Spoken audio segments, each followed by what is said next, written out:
There's only one place you can hear Jonathan Mosen, and that's right here, the home of the fun guys. This is Mushroom FM.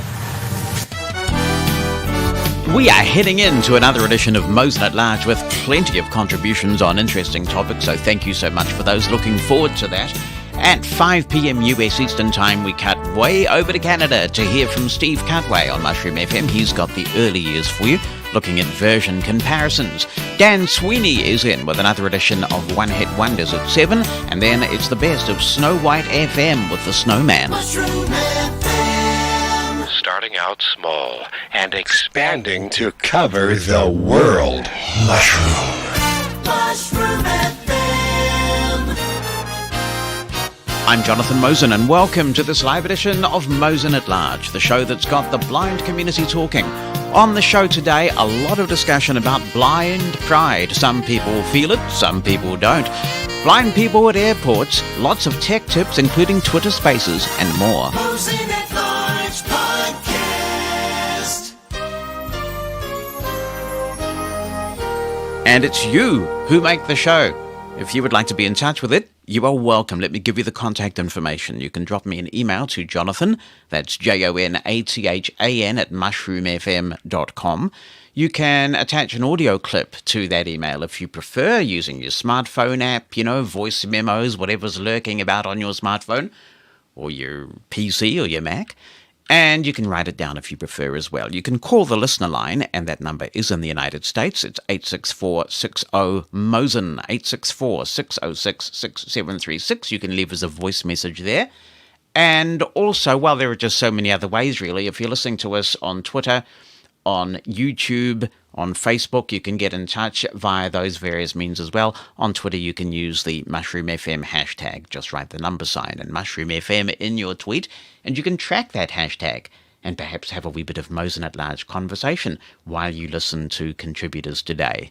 I have received an overwhelming response to my comments about blind pride. I was asked to publish the text of what I said in a blog post, so I have done that, and it's been amazing to see how much it has been shared around the place. And we also have some comments for the podcast. Here's Andrew Walker to start us off. He says, "Hello, Jonathan.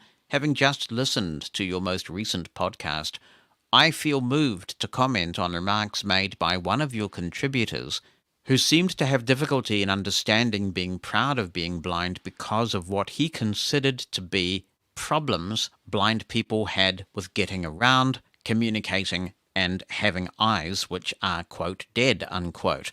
The communication issue, I think, is false for the reasons outlined in my email, which you kindly read out in the same podcast, and the language used in having, quote, dead, unquote, eyes to me is problematic on a number of levels. Nonetheless, my main issue with the comments is that they appear to come from a deficit model of blindness, focusing on things which blind people are deemed to have difficulty with when compared to people with sight. Yes, blind people have mobility issues in navigating a world which is designed around the needs of sighted people. It neglects to note, however, that sighted people also need adaptations to get about, and which are integrated into the built environment. At the simplest level, lighting is provided in buildings, without which sighted people would have great difficulty, not to mention the number of signs telling them the locations of places and facilities.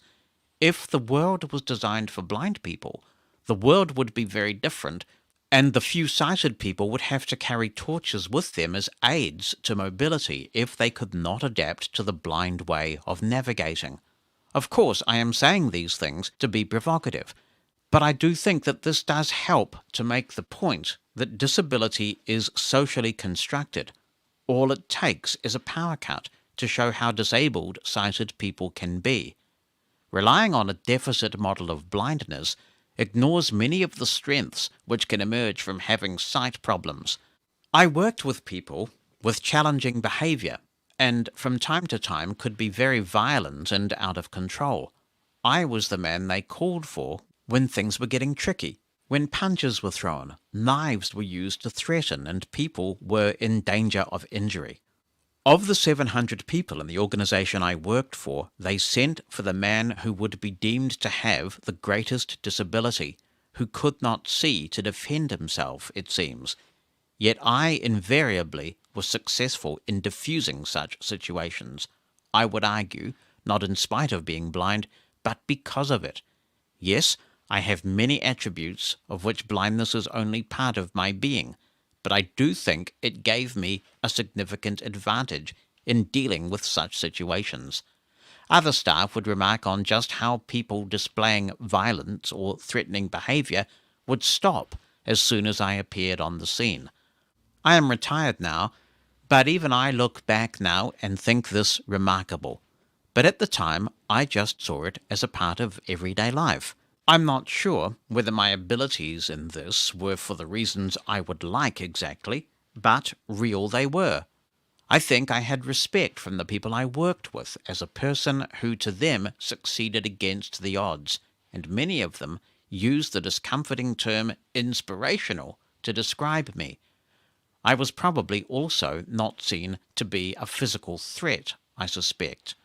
Not a lot to brag about if you beat up a blind man for even most of the hardest cases. The point I am trying to make is that all individuals, sighted or blind, have many attributes making a richness of diversity in the world. We are all dependent on one another and use our attributes to help others. As a blind counsellor, I would be chosen sometimes because it was thought I would not be judgmental as to appearances. Similarly, some women would choose me as a man because they had issues where they thought another woman would judge them. I am sure that some people would choose a female counsellor for other reasons. Let us also not forget that we may give joy to sighted people who help us. The stranger we meet may well walk away with a rosy glow inside, feeling good about themselves. How many times have you been offered help as a blind person and heard the disappointment in their voice when you tell them you can cope on your own? These days I always say it was very kind of you to offer to soften the blow. In addition, to me at least, pride is a feeling. Most of the time, I am sure that people go about just getting on with their lives, with the feeling of pride drifting in and out. Overall, I would say that I am not only proud to be blind, but thankful that I am. Blindness has given me many opportunities, and I have many skills as a consequence. I have, for instance, a substantial, although not remarkable, knowledge of IT, which probably came from having to configure my own computers to work with synthetic speech back in the days when memory on machines was a scarce resource. I have friends now who still turn to me if they have problems with technology. Why am I moved to comment on this because of your contributor's comment? Well, I live a full and active and enjoyable life, having gone totally blind at about the age of 40. Blindness is a very feared disability by sighted people. The problem with this is, as I see it, every sighted person today is the potential blind person of tomorrow. The fear of blindness and attitudes of people towards it make a tendency towards low expectancy and dependence, which holds blind people in a cycle of reliance on others and a feeling of hopelessness. When I went totally blind, I noticed just how many times a sighted person would tell me that I was doing something wrong when I was doing stuff in a blind sort of way. No, the door handle was on the other side of the door when just reaching out to locate it. No, you are going the wrong way when going across an area by a route which is easier for a blind person to use. People jumping in to help because it takes that extra second to do something as a blind person. Sighted people live in a sighted world and do things in a sighted sort of way and cannot conceive of doing something in a way different from themselves. This can lead to a cycle of disempowerment and may leave a newly blind person with a feeling of helplessness and be more dependent.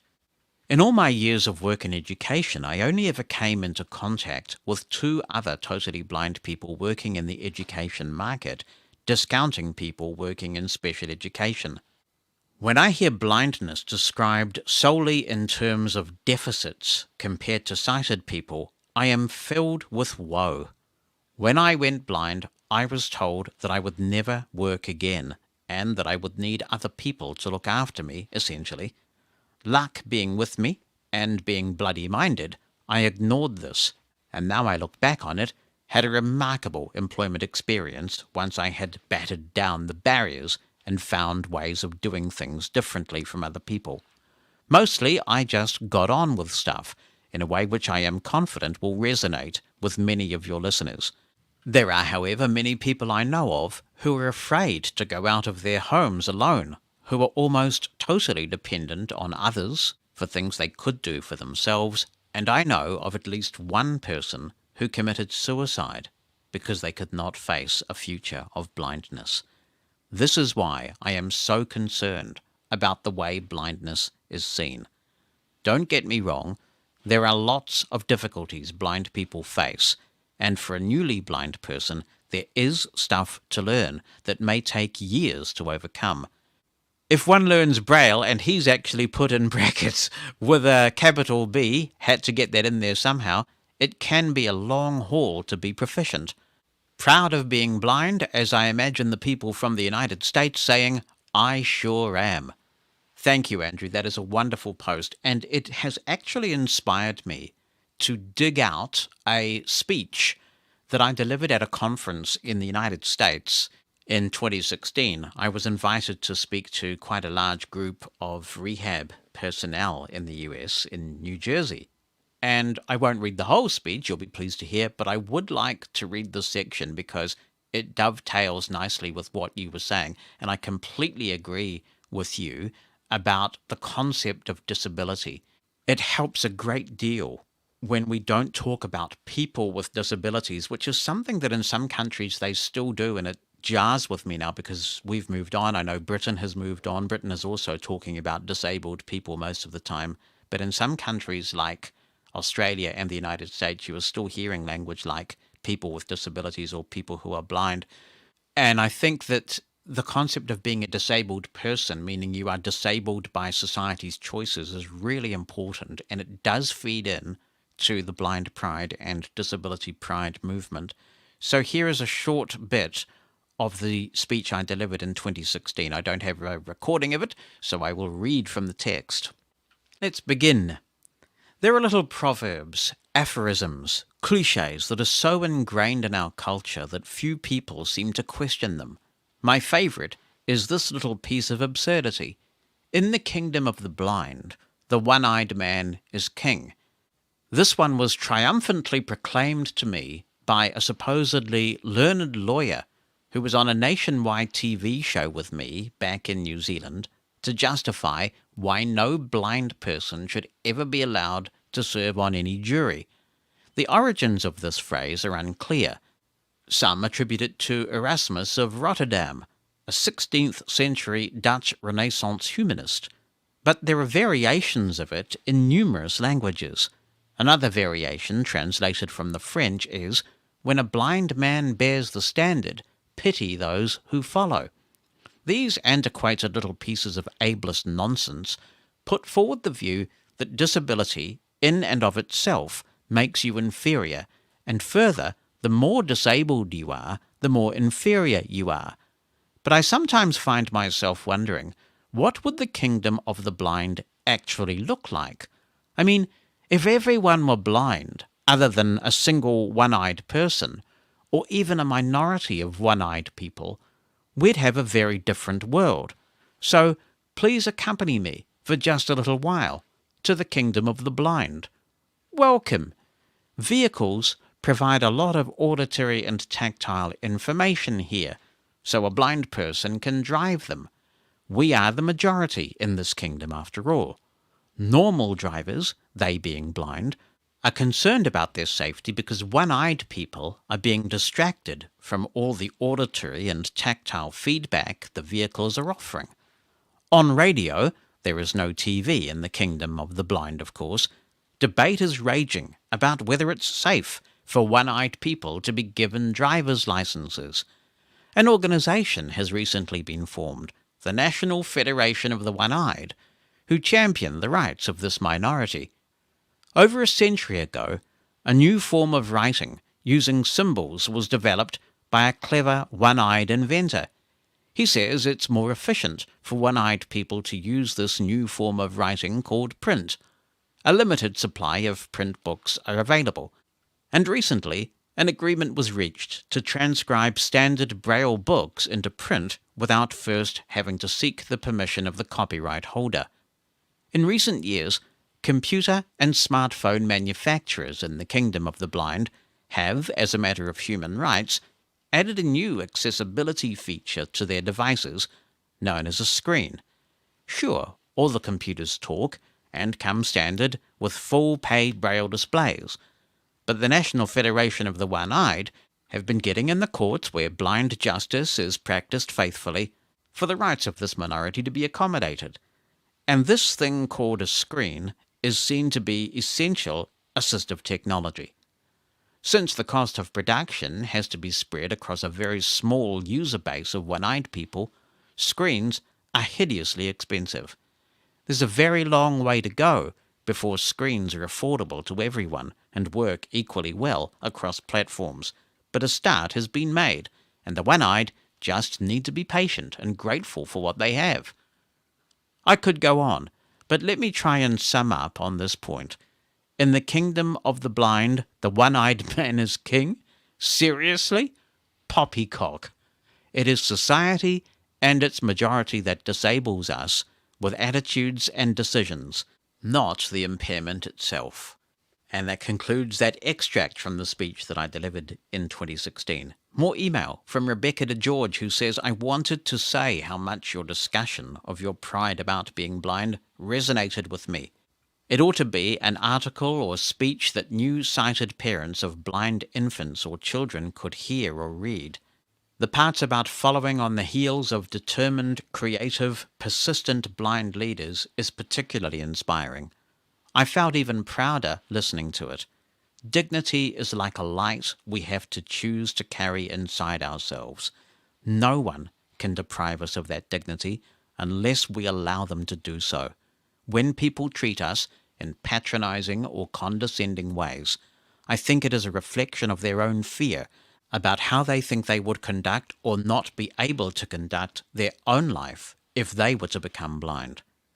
As for traveling in airports and the use of wheelchairs, in a huge airport, I think it is easier for the person assisting if I choose to allow the use of a wheelchair, even though I want to cringe when I first get into it.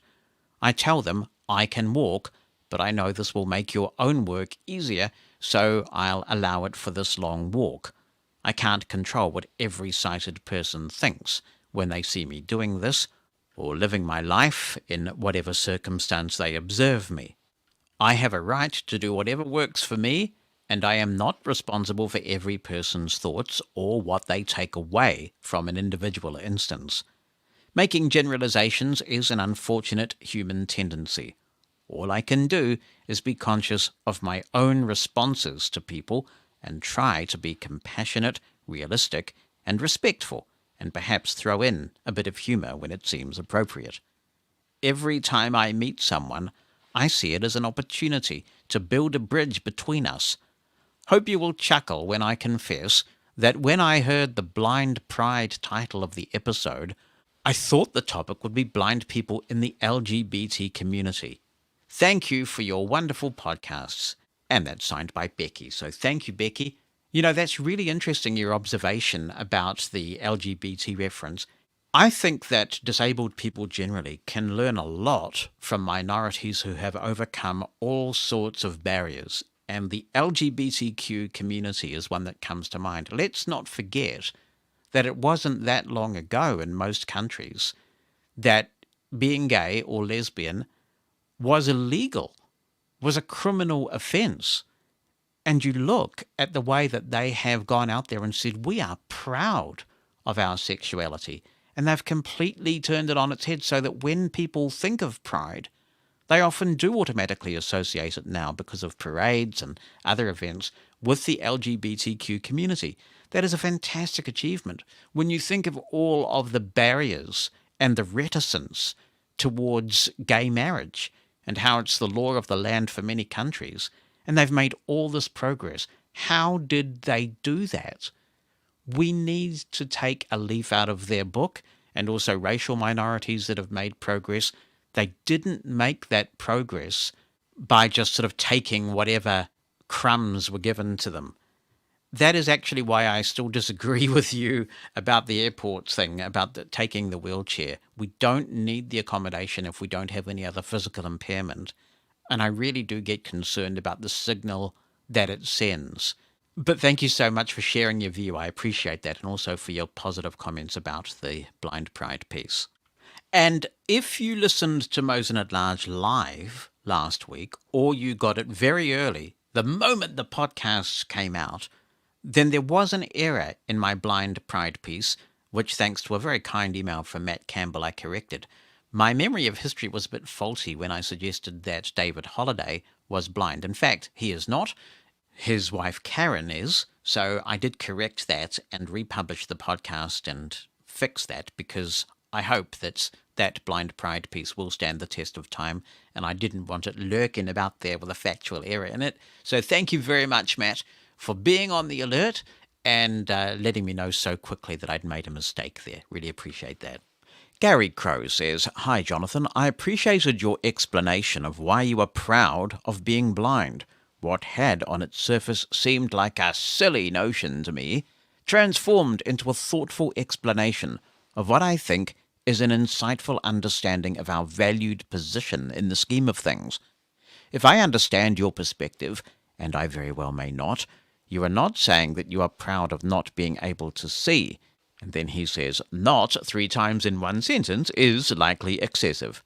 Nonetheless, you are saying that you are proud to be associated with a long tradition of blind people who have contributed to making things better for blind people in particular, others with physical limitations more broadly, and everyone more generally. You are proud to take your place in line with other blind folks who have made and continued to make a better world for all of us. Being a participating and contributing member of the blind community of doers is and should be a source of pride for all of us who can't see.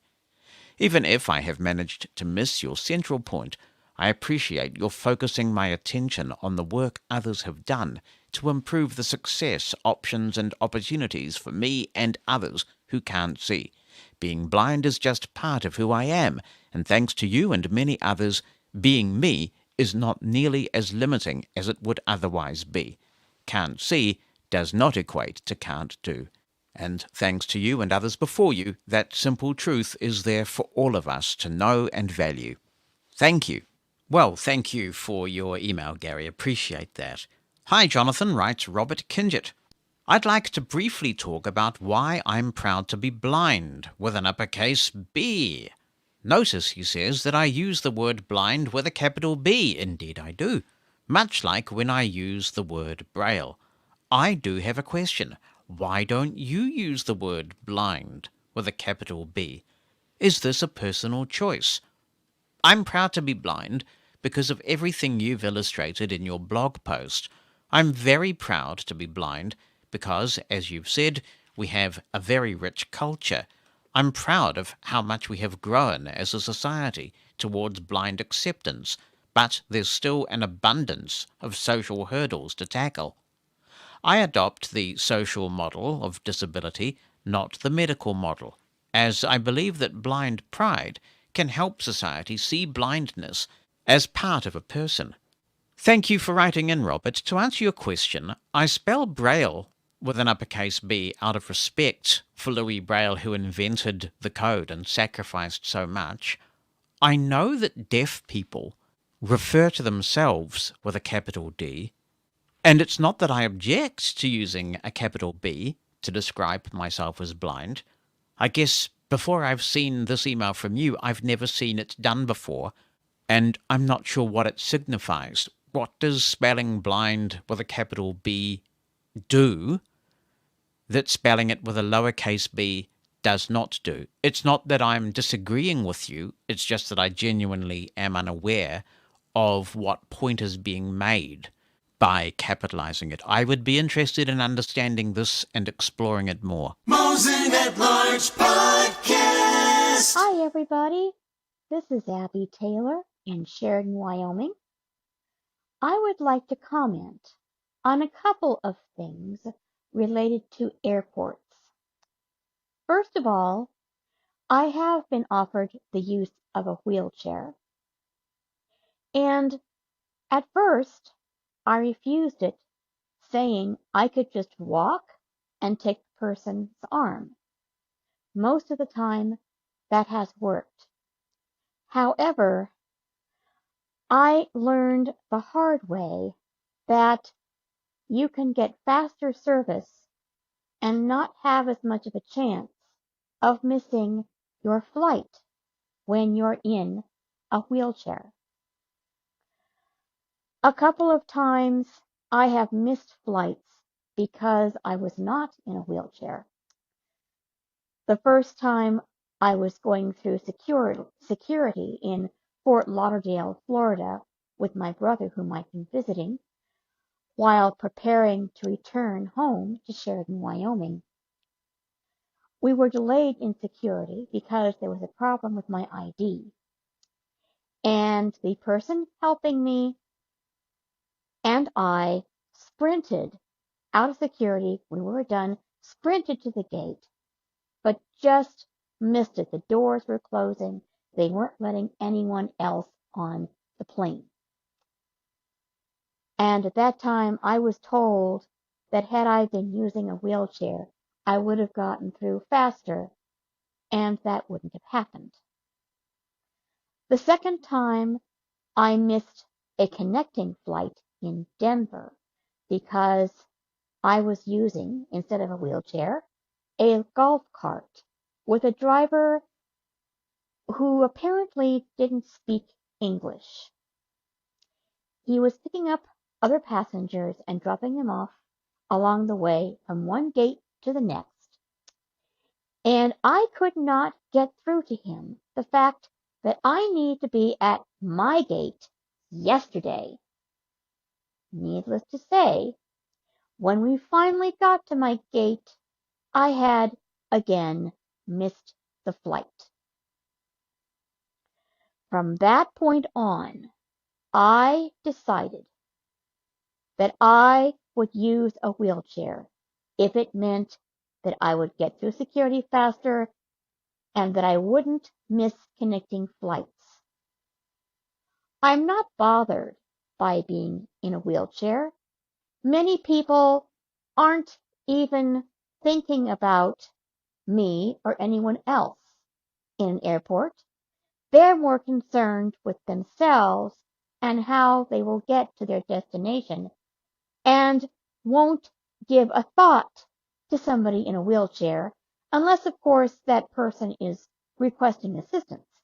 Now, there was one time when I was flying from Atlanta, Georgia, and it was a connecting flight. I had flown, it was one of those long flights where I'd flown from Sheridan to Denver to Atlanta and then finally to Fort Lauderdale. Well, flying from Atlanta to Fort Lauderdale, I ended up sitting next to a lady who had some difficulty walking. So when we got off the plane in Fort Lauderdale and there was only one wheelchair available, I said, "There's a lady on that plane who needs that chair more than I do. If somebody could please walk with me to the baggage claim area where my brother is waiting for me, that would be helpful." And someone did. So if I am aware of somebody else needing a wheelchair more than I do, I will gladly give it up and walk. Or if they want me to wait for another wheelchair, that's fine too. But luckily in that case, since I told them somebody was waiting for me, the guy just walked with me from the gate to the baggage claim area. So that all worked. Now, the other thing actually doesn't have to do with airports. It has to do with phones on airplanes. So, using phones on airplanes. During the September 11th terrorist attack, I heard that people on those planes, when they learned they were going to be going down, they were calling loved ones to say goodbye. Hopefully, this sort of tragedy will never happen again. But if I were in such a situation, I would want to call my brother or my late husband if he were still alive, just to hear a comforting voice and to tell them it looks like I'm going to be leaving this world and I love you and so on and so forth. I think that it is really sweet. And so those people who are opposed to having cell phones on airplanes should think about that.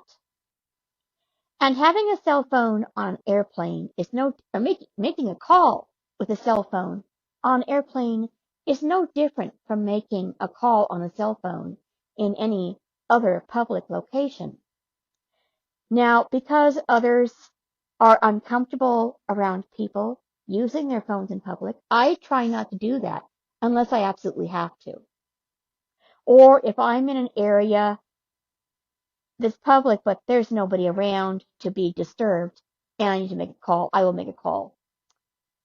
And of course, when I'm calling for transportation, wherever I am, I will make that call anyway. That's an important call. Thanks very much, Abby. Good to hear from you again. Yes, I think in a terrible, horrific situation like the 11th of September, all rules would go out the window. And I guess they must have been low enough to be making contact with cell sites at that point where they were able to make those calls.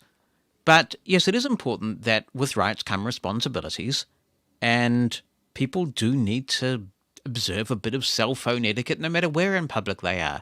Yeah, people who yell at the top of their voice when they're anywhere. It's not just a plane, potentially. It's anywhere. You could be sitting in a restaurant and somebody's taking a call and they're yelling at the top of their voice. I don't know what it is. I actually do think I know what it is. Most cell phones don't have side tone.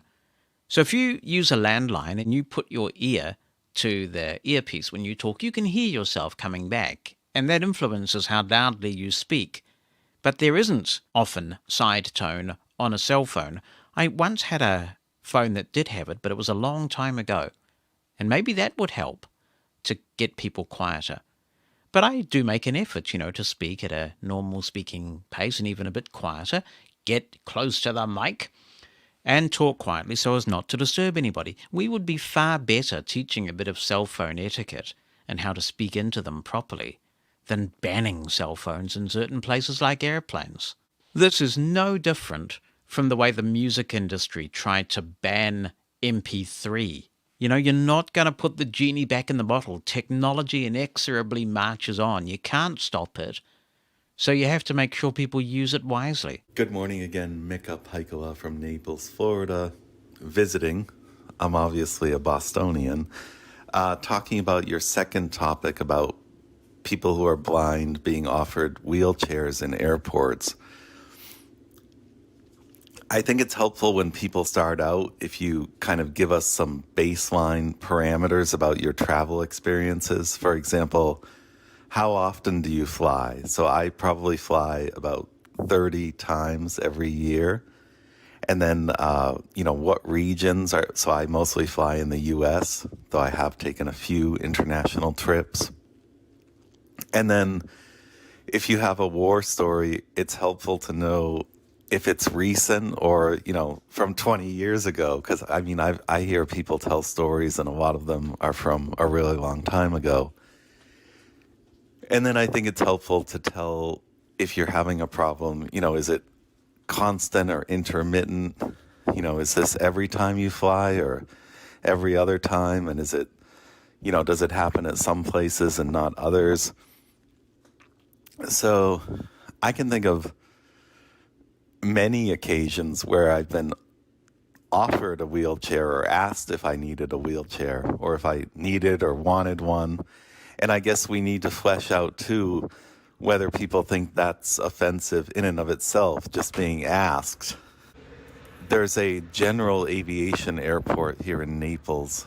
No commercial flight. I just opened the balcony door so you could catch the sound of a jet taking off. But to fly in here, you have to go into Fort Myers or RSW, which is about a 45-minute drive.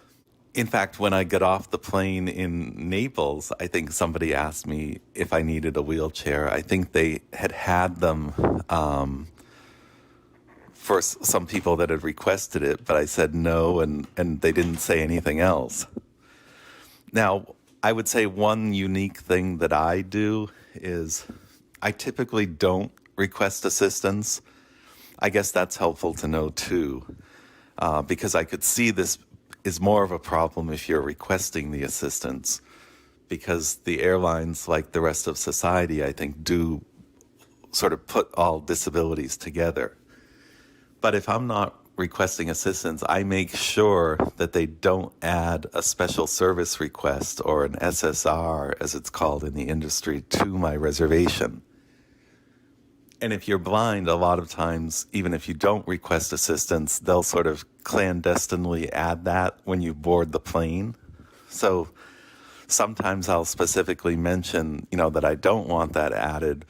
Or I used to do this once I got on the plane, but I've refined the technique where now I'll check on my mobile phone, and it varies airline to airline, but you can basically look at your typically the mobile app. There might be a few outlying cases where you have to look at the desktop website, but you can see if the gate agent has added this SSR, or special service request.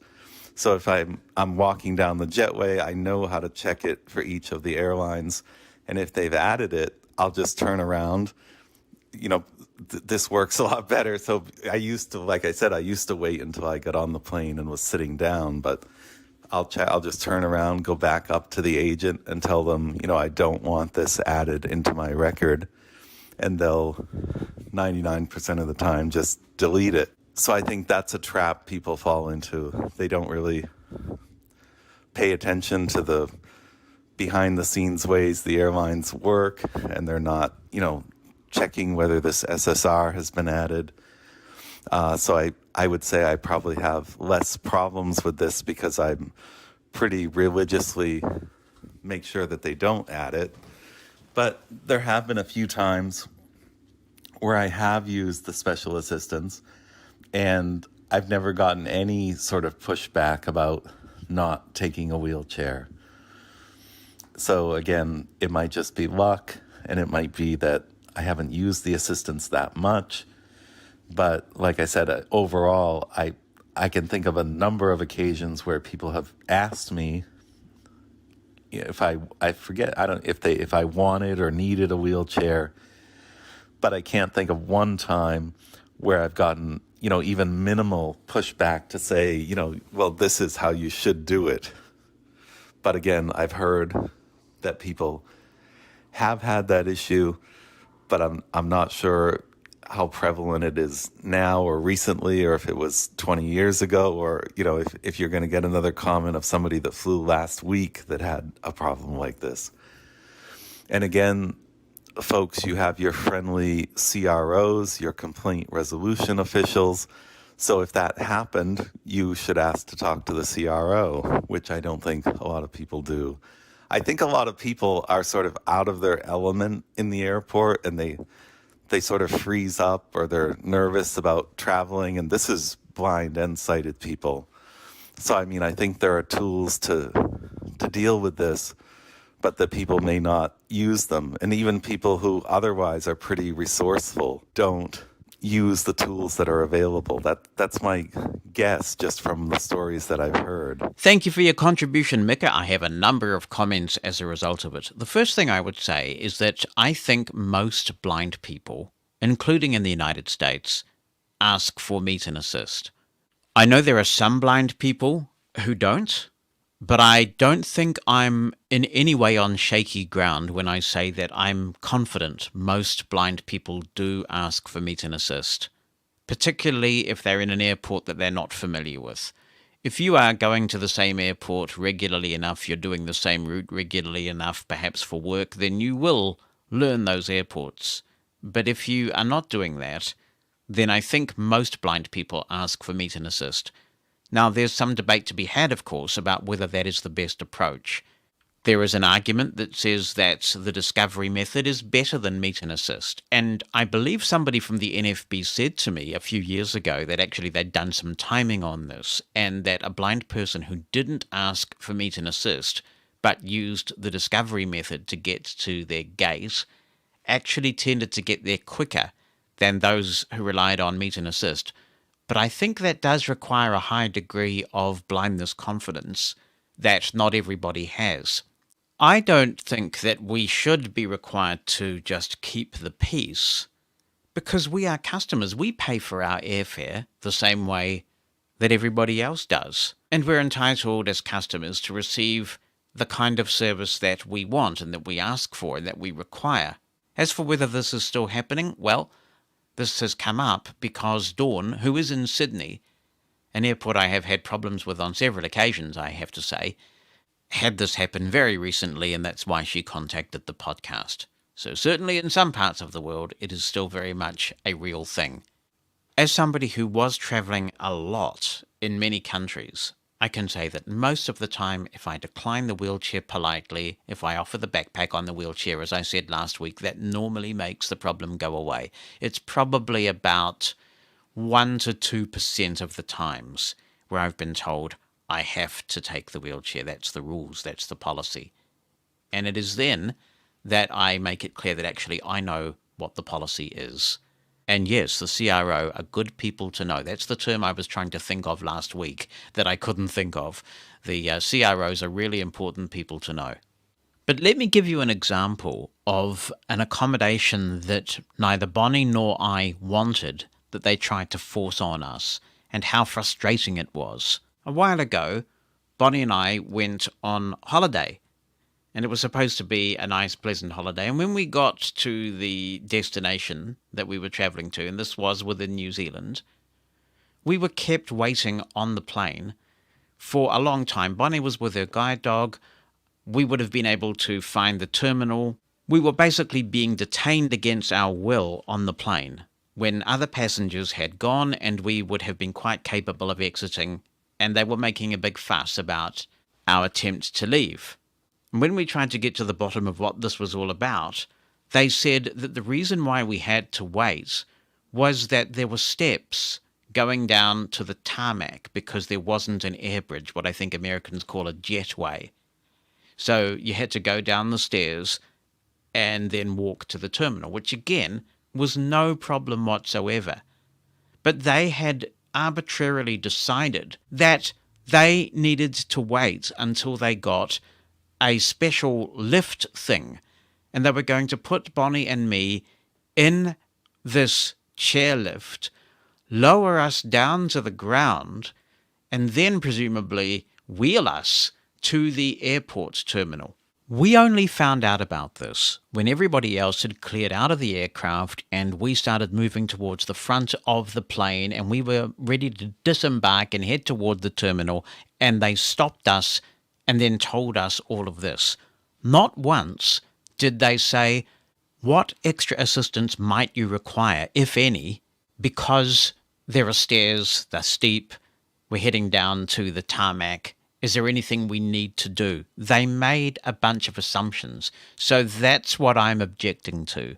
The assumptions that they are making about what all blind people require without involving us as the customer in any of those arrangements. Hello, Jonathan and everyone else. This is Scott Davert on Long Island, New York. That's how the locals pronounce it, apparently. But I guess I'm not really a local. I just moved back here. Anyway, thank you very much for doing the transcripts. I really appreciate that. You know, there are times when my ears are so bad that there's no way I can follow a podcast. But there's a lot of great information that you're presenting on a regular basis, both you, Jonathan, as well as the listeners.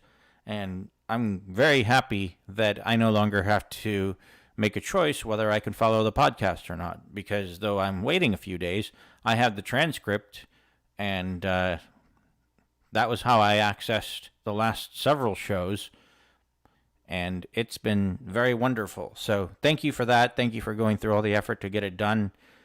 And I know you say, you know, that's how it should be, and I do agree with you, but I still want to express my appreciation for you going above and beyond and getting that done. You know, a lot of podcasters, for various reasons, do not. So thank you for that. Second thing is concerning air travel. Here in the U.S., we have the Air Carrier Access Act, which essentially deals with civil rights and people with disabilities. But one of the things that it says is that the airlines are permitted to forbid someone from flying if they're not able to communicate safety instructions to that individual. So, and it's at the captain's discretion. So legally, they can throw you off the plane. They can contact you ahead of time if you disclose that you're deafblind and say, oh, no, you need what do they call a safety assistant, I believe is the word they use. You have to have one to fly with you, and by the way, you also have to buy their ticket. Now, in Canada, it's my understanding that they have similar caveats. However, it's my understanding anyway that the airlines are required to then provide that communication assistant for the duration of the trip, either by someone with the airlines or paying for the other person's ticket. And unfortunately, as many things here in the United States, it's all about the money, so no break for the deafblind people here. I have not had this happen to me personally, but I have been reading a lot more stories on Facebook, a couple on Twitter, where this has been happening more and more, particularly on American Airlines. One particular situation, I think it was last week it happened, it may have been 2 weeks ago now. Time flies. The individual in question set up his reservation. I guess he was going to go visit friends in another part of the country, and was contacted by their, I think it's called Special Services or Disability Services. I don't remember the exact name right now. But he was told, because he disclosed the fact that he was totally deafblind, that he would need a safety assistant to accompany him on his trip. And he replied and he said, well, I've been traveling for years. I've never, and several times on my own, I've never really had this be a requirement, and nor should it be, because I'm able to communicate just fine with the staff. But they said, no, you'll have to bring a safety assistant. So that's happening more and more now. And finally, to my situation, I've never been forbidden from flying, but I had a close call. I'm trying to remember. I think I might have been flying from San Francisco to Charlotte or something like that. Anyway, I was on the plane, and a flight attendant came back after we had already boarded and said, the captain's concerned that when we're in the air, you may not be able to follow safety instructions. We don't know if you're able to fly or not. And I said to the flight attendant, I said, well, are you communicating with me right now? And she said, yes. And I said, I'm not going to cause a scene. I'm not going to disrupt people. These people need to get where they need to go to. However, I would appreciate it if you would guide me to the front of the plane so that I may talk with the captain for a minute, or send him back here. I said I don't require a lot of time, just I'd like to have a little discussion with him, maybe a minute. And so she went and got the captain, and he came back, and I just told him, I said, look, I'm communicating with you right now, and I pulled up on my phone the safety instructions, because you can do that, through the Wi-Fi now. They give you access to aircraft information, the safety information, and in-flight movies and whatever. And I started reading it to him, and I said, I've been flying American Airlines for years. I've flown not only around the country, but also quite a bit internationally, and it's never been an issue. I said, if you really want me to get off this plane, I'm not going to fight you, but know that I will never fly your airline again. Oh, and by the way, I have close to 100,000 air miles, and I pulled up my boarding pass and showed him whatever their, I don't know, whatever their elite status was. I was doing tons of traveling. I was working for T-Mobile Accessibility at the time. And he said, okay, well, obviously you're able to do what you need to do. You know, by the way, the technology you have there looks really nice, and, you know, I apologize for not understanding the situation, and I appreciate you telling me these things, and that was the end of it. Now, to get around that, what I started doing, I don't tell them ahead of time. I'm like, well, okay, you want to give me a hard time, then I guess you can have one too. And so when I make a reservation, I'll say that I'm blind, but I don't disclose the fact that I also have a hearing impairment. And it only was an issue that one time, and it became a non-issue. I was able to diffuse the situation, and it was not easy, believe me. I mean, the way I presented it, it's as though I knew exactly what to do, and I was calm. And probably on the outside I was, because I knew I had to be, but inside I was absolutely... Well, to put it bluntly, I felt violated in some way. You know, I'm an adult. I'm a grown adult.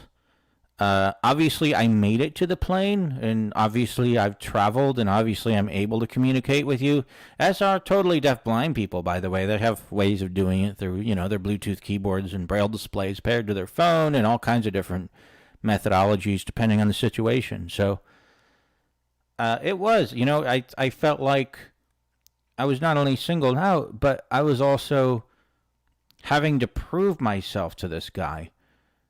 And, yeah, if I hadn't had to get somewhere that day on business, I'm sure I would have probably taken a different approach. But my hope in handling it that way is simply to open the eyes of, you know, flight attendants and pilots and stuff, and to educate them. And that's really where the issue lies, and it always will. You know, lack of public education about how to handle people with disabilities. What's the solution? I mean, we can sit here and say, well, we mandate, you know, they take sensitivity training and all that, as they should, but in reality, I don't know that that will ever happen. So anyway, that's my story, and what I did about it. Well done, Scott. That kind of advocacy requires a lot of poise, but it works really well when you can retain your dignity and keep your cool. It is amazing what you can achieve. So congratulations on that. And I am so thrilled to hear that you are benefiting from the transcripts. It really makes it worthwhile. So thank you for letting me know. And to those who are also using the transcripts, we certainly appreciate you spreading the word around the deaf-blind community that these transcripts exist. We welcome that input into our Mosen at Large community. Alison Fallon says, hello, Jonathan. I enjoy your podcast very much, even if I don't always agree with you. Well, that's okay. Thank you, Alison. On Blind Pride, I'm not proud of being blind, but I'm not ashamed of it either. I've read Braille with an uppercase B from the age of 6, and I don't know what I'd do without it. On Meet and Assist, I've had no problems with it, and I've never been sequestered in a room with other disabled people. Those who have assisted me have been helpful and pleasant.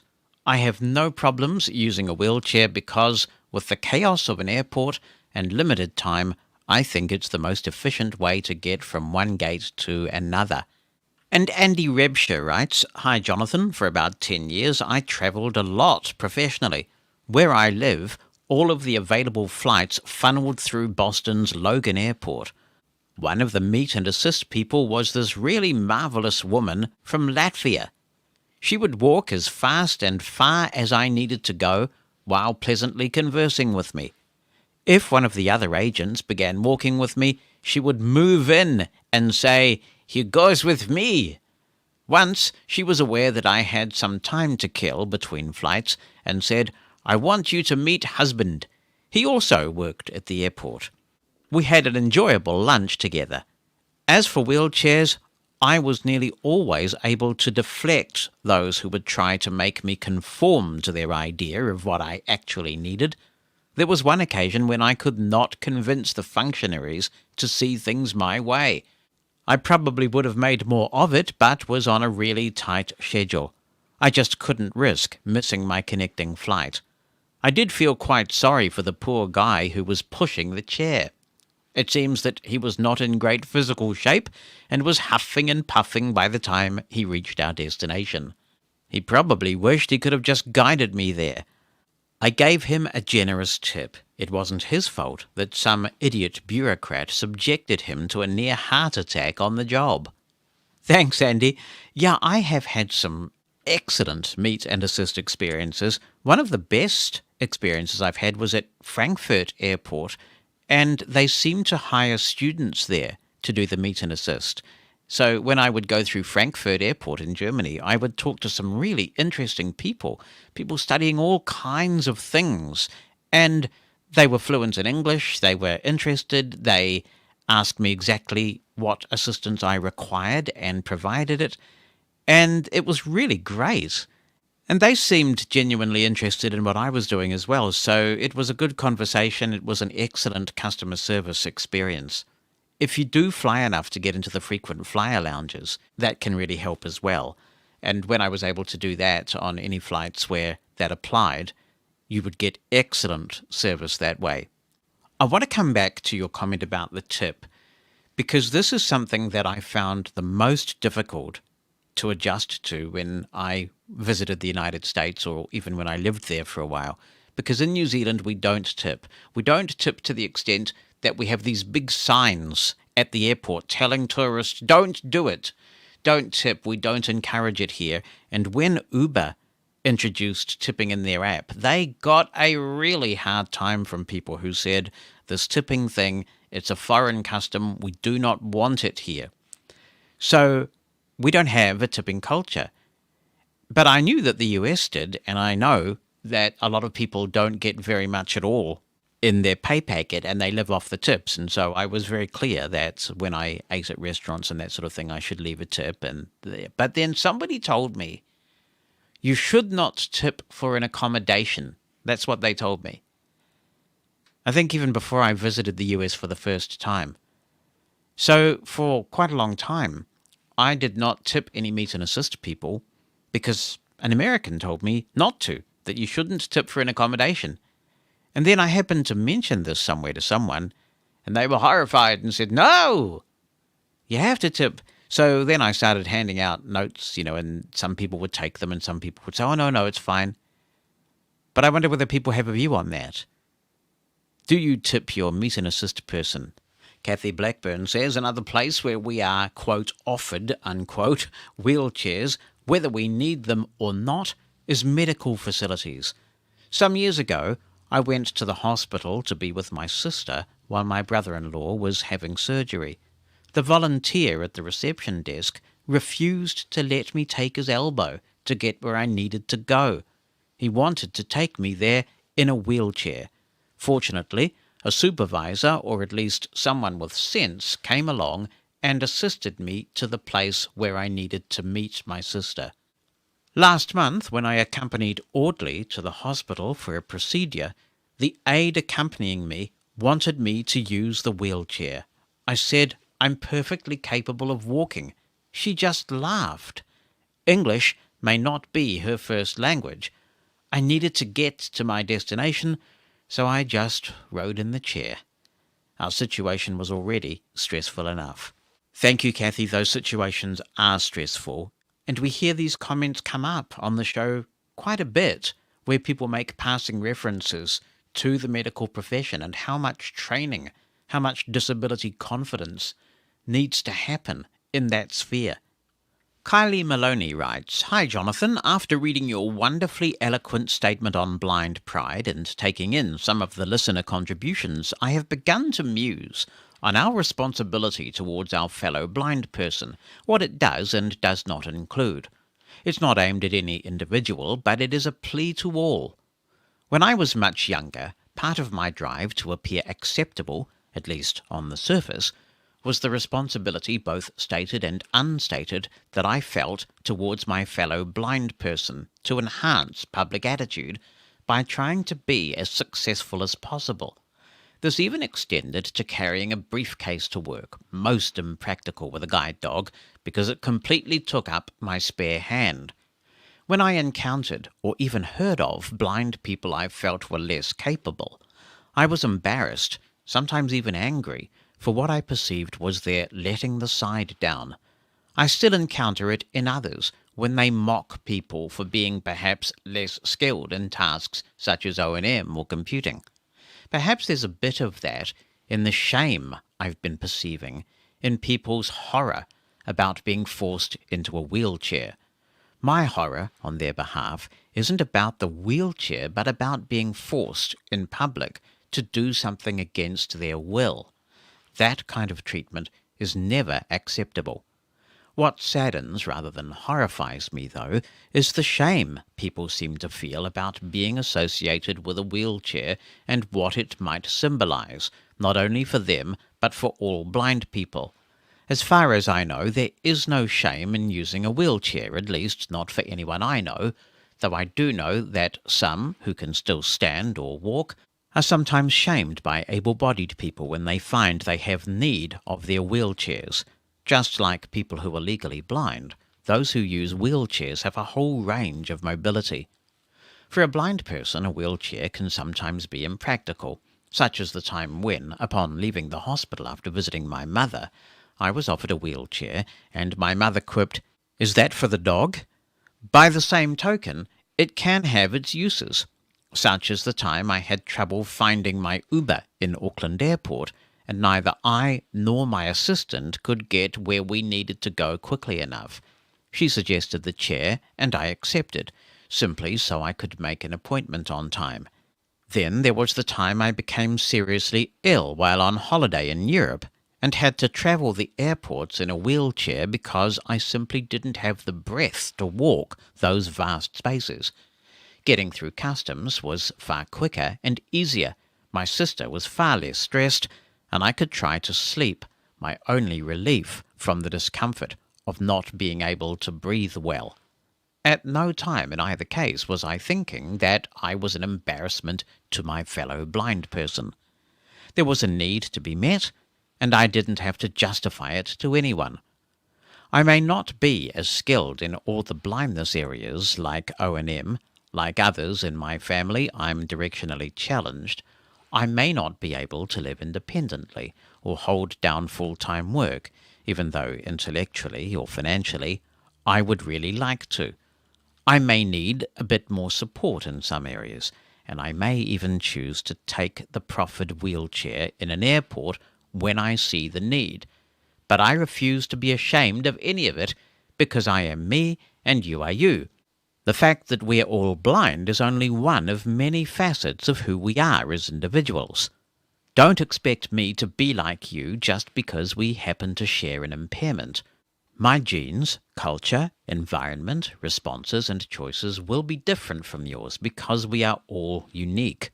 However, do expect me to keep learning and growing as I can, to do my best to help and advocate for my fellow blind person when I can, and never be ashamed of being me, even though I may not be what you expected or hoped for.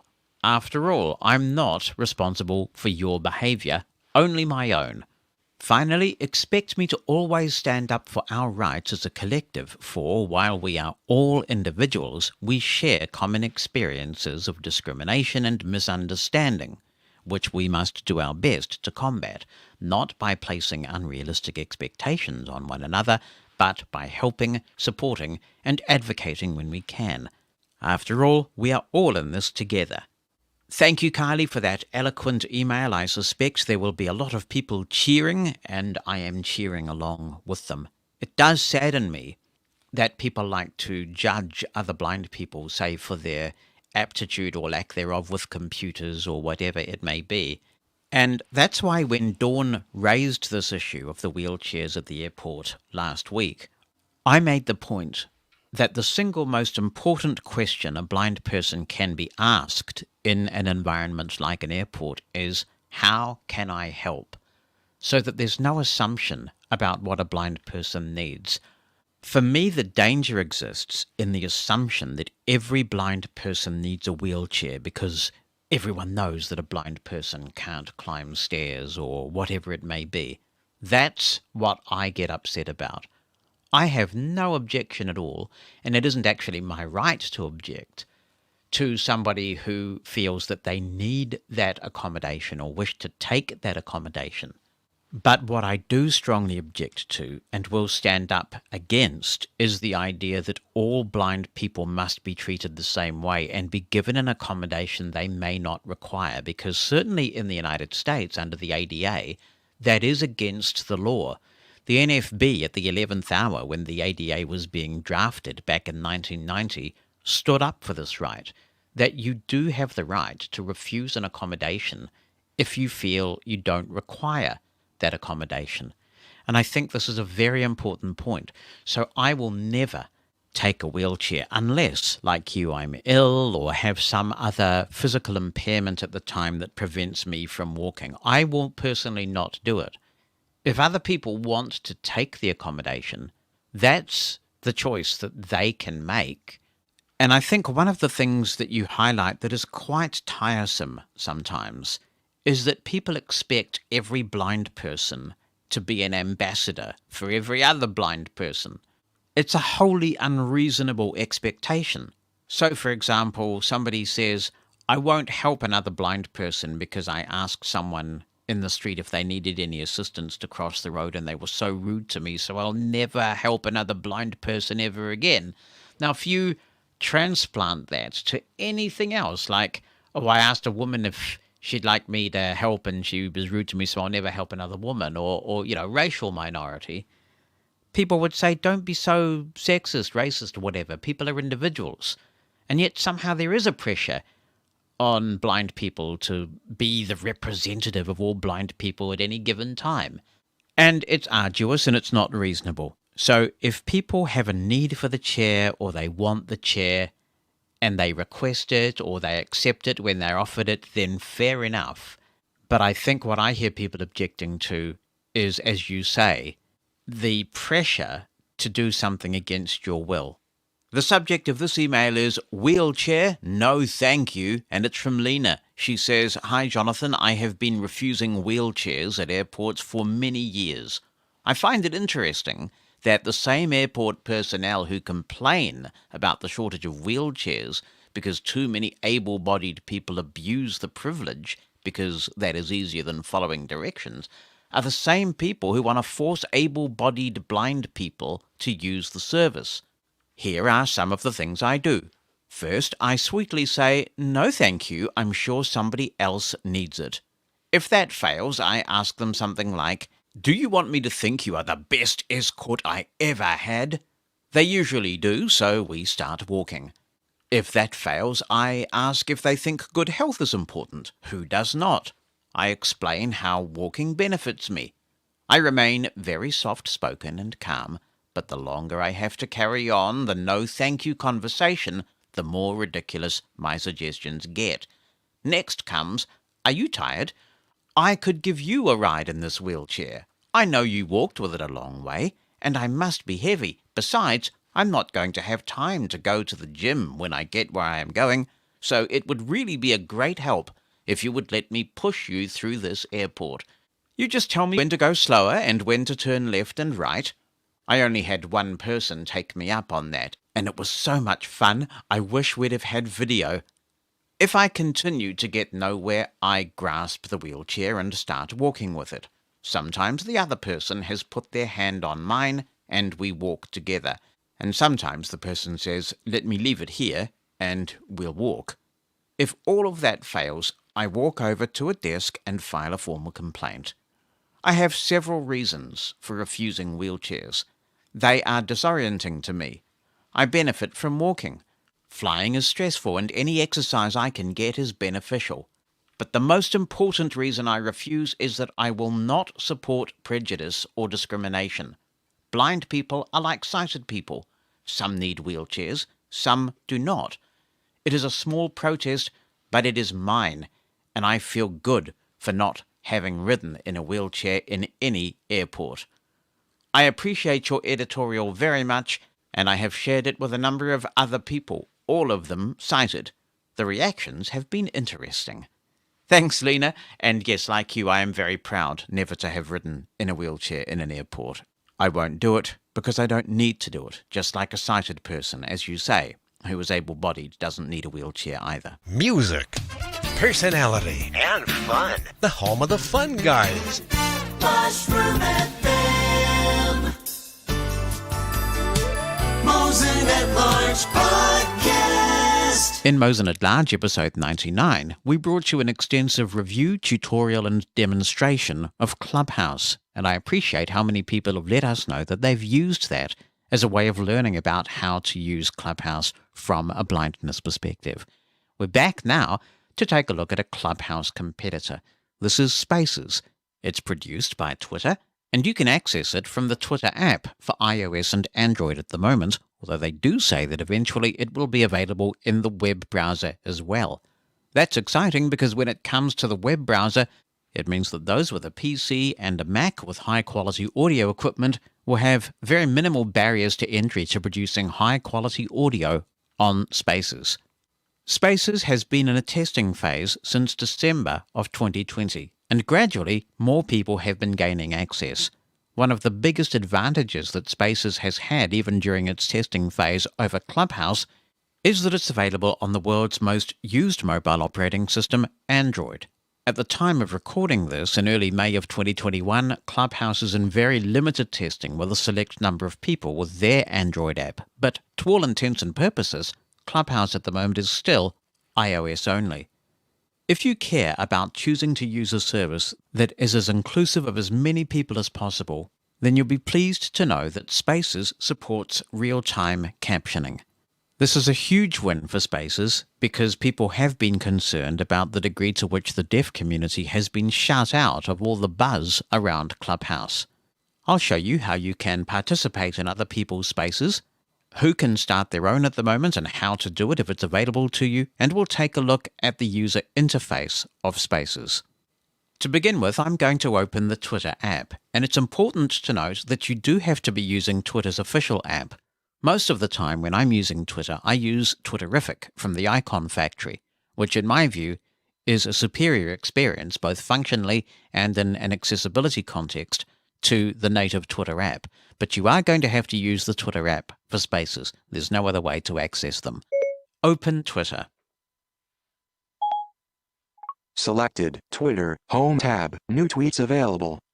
Scroll up to read them. Selected, Home tab, new items. If you're going looking for Spaces, then be sure that you are on the Home tab, go to the bottom of the screen and ensure that the Home tab is the one that is selected. I'm going to go to the top of the screen in this Twitter app by performing a 4-finger single tap on the top half of the screen. Account menu, button. And I'll flick to the right. See top or latest tweets, button. Fleet line, 1 items, adjustable. The fact that VoiceOver is saying that there is only 1 item in my fleet line means that at the moment, nobody that I'm following has a Twitter space that is active. Right now, at time of recording, it's early days still for Twitter Spaces. If you hear that there are more items available than 1, that could be because you have fleets, which are little text snippets, photos, or videos that disappear after 24 hours, or it could be because somebody is broadcasting a Twitter space. To investigate them, you'd be able to flick up and down and move through the available options, be they fleets or spaces.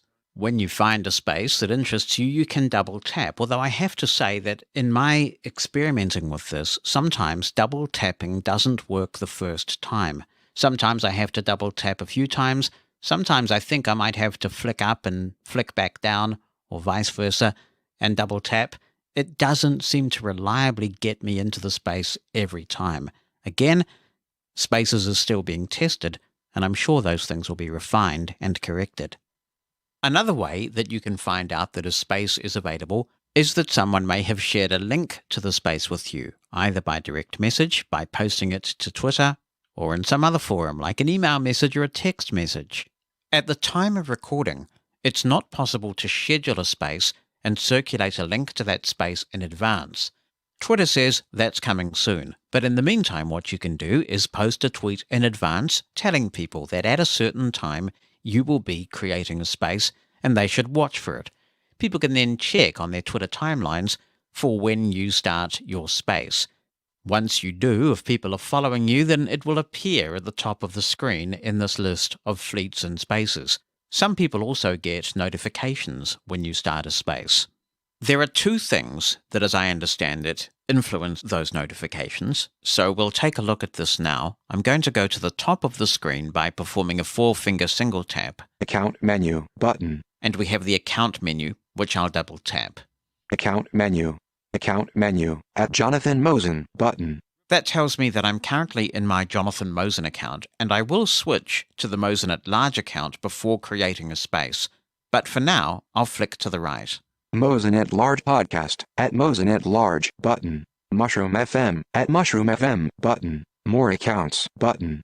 Jonathan Mosen button. I'm continuing to flick right. At Jonathan Mosen button. 969 following button. 4,853 followers button. Profile button. Lists button. Topics button. Bookmarks button. Moments button. Twitter ads button. Settings and privacy button. We want to go into settings and privacy, so I'll double tap. Timeline back button. And flick to the right. Settings and privacy heading. At Jonathan Mosen heading. Account button. Privacy and safety button. Notifications button. Let's double tap notifications. Filters heading. Just to speed this process up, I'm going to navigate by heading. Filters heading. Preferences heading. Now I'm at the Preferences heading, and I'll flick right. Push notifications button. Here's the button for push notifications, which is what I'm interested in, so I'll double tap. Related to you and your tweets heading. I'll flick right. Tweets, 6 people button. If I double tap on this button here, Tweets, switched button on. And flick right, Get tweet notifications from people you follow by choosing turn on notifications from their profile. This includes any SMS tweet notifications you already receive. Normally I don't want to be bothered by every tweet that someone sends, but there are a few exceptions. I'll flick right.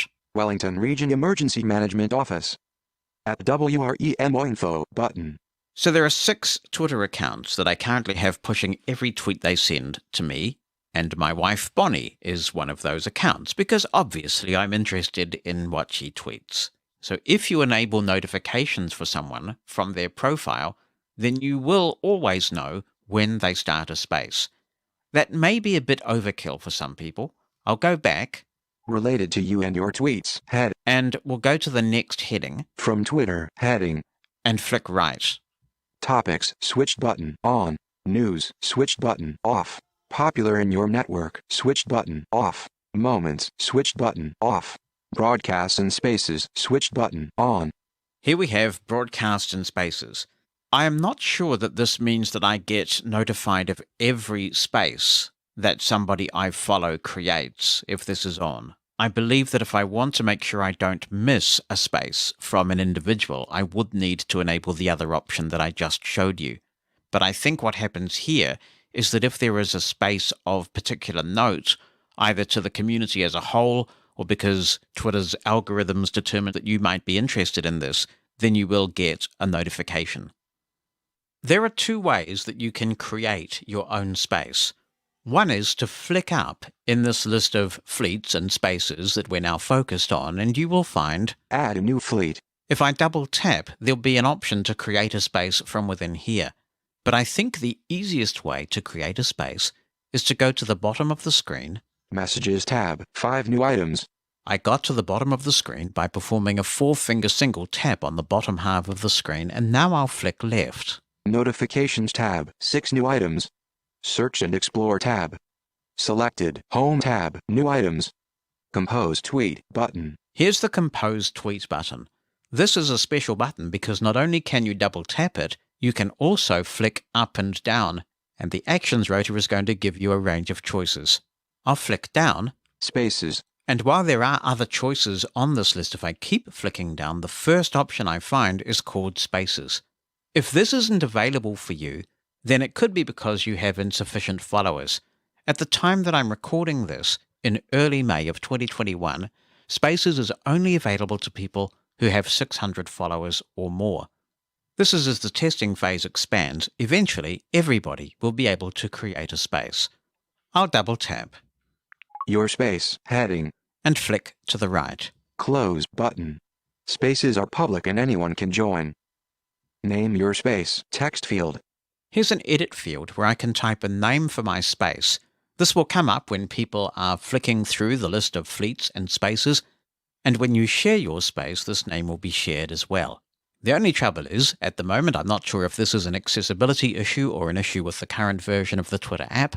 If I double tap in this edit field, Name your space text field. no mention that it is editing because, as far as I can tell, you can't at the moment. I'm sure this will be fixed in a subsequent version of the Twitter app, and by the time you hear this, it may even well have been. There is another way to give your space a name, and we'll cover that shortly, but for now, I'll flick to the right. Learn about spaces button. Let's double tap and see what's in here. Start live conversations with spaces. I'm going to perform a continuous read by performing a 2-finger flick down, and we'll learn about spaces. Start live conversations with spaces. Want to start a space? Here's how it works. Add up to 10 speakers. You can invite anyone on Twitter to speak. Anyone on Twitter can join except accounts you've blocked. Your space, your rules as host. You can mute and change who's speaking, and remove guests. Twitter also keeps a recording of this space for a limited time in case of reports. Get started button. That's a succinct explanation of spaces. If you'd like to learn more, you can search on Twitter Spaces in your favorite search engine, and there is a very detailed article that Twitter has put together describing how Spaces works. But I'm going to double tap the Get Started button. Your space heading. And flick to the right. Close button. Spaces are public and anyone can join. Name your space text field. So we're back to that screen that we had before. I'll find the button at the bottom of the screen. Start your space button. I'm going to double tap and start my space. Start. Close button. I'll flick to the right.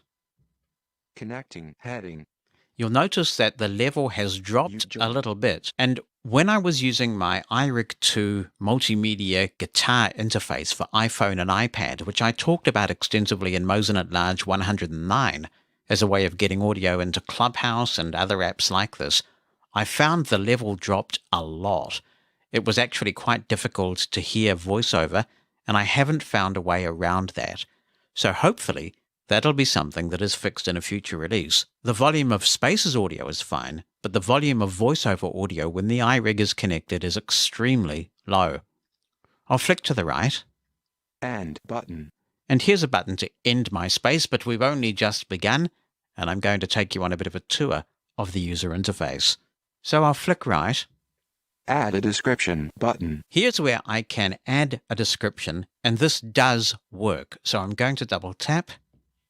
What's happening? Text field is editing. Character mode. Insertion point at start. Now I can type something like an experimental space for my spaces review, and we'll read that back. An experimental space for my spaces review. And I'll press enter. Now I'll flick right. Next guests button. And here is the guests button. This is where you're going to be spending a lot of time when you start getting people coming into the room and you want to manage who is speaking and take a look at who you have in your space. So we'll spend quite a bit of time talking about that shortly. In the meantime, though, I'll flick to the right. Microphone muted. I'm currently muted, so if anyone comes in here, they won't hear me, they won't know what's going on. That's okay, because I'm concentrating on doing this review right now. We will put Spaces through its paces a little bit later and get some people to join us. But if I double tap this button, then it will unmute my microphone. I like this feature a lot. When you come in here, even as the host, when you've started your own space, you will be muted, and that gives you some time to catch your breath. You can potentially change some of the options that we'll examine in a moment, and only when you're ready, in your own time, you can unmute yourself and begin your space. I'll flick to the right. Options button. Before we look at the options, I should say that when you go into Spaces for the first time, you'll be asked if it's okay to turn captions on. Please say yes, because it's going to make it more inclusive, it'll make it easier for deaf people to participate, and that's important. Now I'll double tap the options button. Close button. And flick to the right. About Spaces button. Once again, we have the About Spaces button. We've had a look in there. That's a brief description of what the service is. Adjust settings button. I'm going to double tap to adjust settings Your space back button. and flick to the right. Adjust settings heading. And button. Speakers heading. Who can speak? A lot of thought has gone into this. You have a number of options regarding who is able to speak in your space. Let's flick right and explore the options. Everyone. If you set this, then everyone is able to speak. That means that when they come into the space, they will be muted, but they will be able to unmute themselves without any requirement for you to intervene and speak. People you follow. This is a middle ground. If you're following someone, then it's suggested that you know them in some way or you know of them enough to follow them. So when they come into your space, they'll be able to unmute themselves and talk without any kind of intervention from you. But if someone comes in who you don't know, who you're not following, then you would have to promote them to being a speaker. And finally, we've got the default. Selected. Only people you invite to speak. VoiceOver tells us that this is the selected option, only people you invite to speak. What that means is that you have absolute control. It's a little bit like Zoom or in fact Clubhouse, where somebody can request to speak. You have to promote them to speaker status. And we'll have a look at how easy it is to do that in just a moment. I'll flick right. Captions heading. You'll note that all these option categories are separated by heading, so it's easy to navigate from one heading to another to get to your different option categories. Captions show what is being said and help make the space more accessible. They are auto-generated, so may not be fully accurate. I'll flick right. View captions switched button off. If you want to, you can turn captions on. If you have a hearing impairment, or of course if you are deaf-blind, you can double tap this and you will be able to read these captions with a braille display. Or VoiceOver can speak them if you find it easier to understand text-to-speech rather than people's audio, which may be of varying degrees of quality. Keep in mind that these are automated transcripts, and depending on the accent and the quality of the audio, quality will vary a lot. I'll flick right. Allows you to see captions shared by others in the space. Sound heading. Sound effects switched button on. And you can choose whether you want sound effects on or not. I'll probably end up turning this off because if I'm recording from spaces for a podcast, I don't want the sound effects interfering. Now I'll perform a two-finger scrub gesture. An experimental space for my spaces review. And flick right. Guests button. Microphone muted. Options button. Guests button. Emoji reactions button. Share button. Some people will get notifications when you start a space. And of course, if someone's looking for spaces to join, we've seen where those are, right at the top of the screen where the fleets are. But if you want, you can also share your spaces via a direct message, via a tweet, or other means. So let's double tap and explore the sharing options. Close button. I'll flick right. Invite via DM button. Share via tweet button. Copy link button. So you've got those three options. You can invite somebody or a group of people via a direct message. You can share the link via a tweet, which will go to all your followers. And of course, if your timeline is public, it could go far and wide. And you can copy the link, which means that if you want to contact someone via text message or send an email to them or anything at all, you can just paste that link anywhere and they can join if they wish to. So that's how you can alert people to the fact that you are creating a Twitter space. Again, at the moment, no way to schedule one of these in advance and get the link so that you can circulate it widely in advance. And obviously Clubhouse at the moment does have that feature. I'll perform a two-finger scrub. Hide button. And now we're back up to the main screen. I'll go to the top of the screen. Hide button. We were there, so the hide button is the first icon on the top of the screen, and I'll flick right. Your space heading. And button. An experimental space for my spaces review. Guests button. I'm going to double tap guests. This is where we're going to be spending a lot of time when we're actually running a space for real, and we want to find out who is here listening and who might like to talk. There is no limit to the number of people who can be in a space, but you can only have 10 speakers at a time. So if you're running a really busy space, you will probably want to demote some people from speaker back to the audience when they've had their say, so that new people can talk. I'll double tap Close button. and flick right. Search guess, search field. If you've got a large number of guests, you can search for them here right in the edit field. This is a really cool feature if you're looking for somebody in a hurry in a busy space. I'll flick right. Selected all button. Now, we've got 3 possible views of this screen. And again, if it's really busy, if you have a lot of listeners, this can help a great deal. By default, you'll be in the all view. And this means that you will see everybody who is a speaker and everybody who is listening. But if you want to, you can narrow the view. And I'll flick right. Speakers button. If we double tap this button, we will only see people who are speakers. And if I flick right again, Listeners button. we will only see people who are listeners, not speakers. I'll flick to the right. Removed button. Host heading. Mosen at Large podcast. Mosen at Large is the host. And there's me, the Mosen at Large podcast, and it says that I'm the host. I'll flick to the right. Speakers heading. 0 speakers middle. 10 open spots. There are 0 speakers right now because I haven't got anybody speaking other than me as the host, and there are 10 open spots. So to be clear, you can have 10 speakers plus the host. I'll flick right. Add speakers button. And you can add speakers. What happens if we double tap this button? Text field is editing. Search for people and groups. Character mode. Insertion point at start. Into this field, I can type a name or a Twitter handle, and I can invite somebody to my space, and they will get a notification, and I will add them as a speaker so that when they join, assuming they do, they will immediately pop in as a speaker. In fact, they have the choice. They'll be asked, do you want to come into the space as a speaker or as a listener? Whereas if they haven't received an invitation, they will only be able to come in as a listener. So I could type a Twitter handle here. They don't necessarily need to be following me. We don't have to have a Twitter relationship, and invite them as a speaker. I'll go back. Add speakers button. And flick right. Listeners heading. I'll flick right. 0 listeners. I'm rather relieved about that because I'm muted. So if anybody's been here, hopefully they've now gone because they can't hear me as I just explore this user interface with you. But hopefully, when you're running a space for real, this will be full of people who are listening to your space. You can invite people to speak. You can perform other actions, and we'll have a look at that a little bit later. But that's all that's on this screen. So now I'm going to flick left. Listeners heading. Add speakers button. And I'm going to double tap Add Speakers.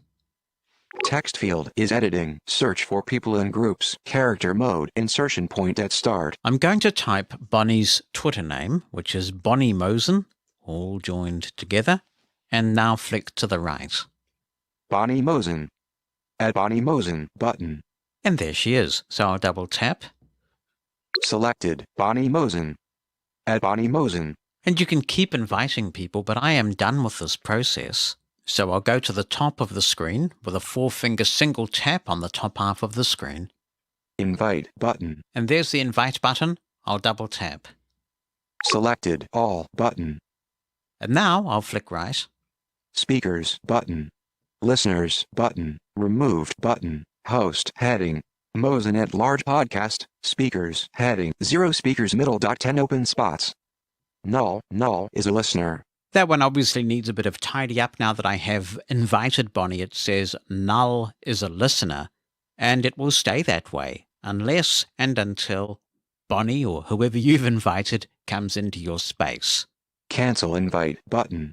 Now Bonnie has joined us, but she got the prompt that asked if she wanted to join as a speaker or a listener. And this is her first time ever in a Twitter space.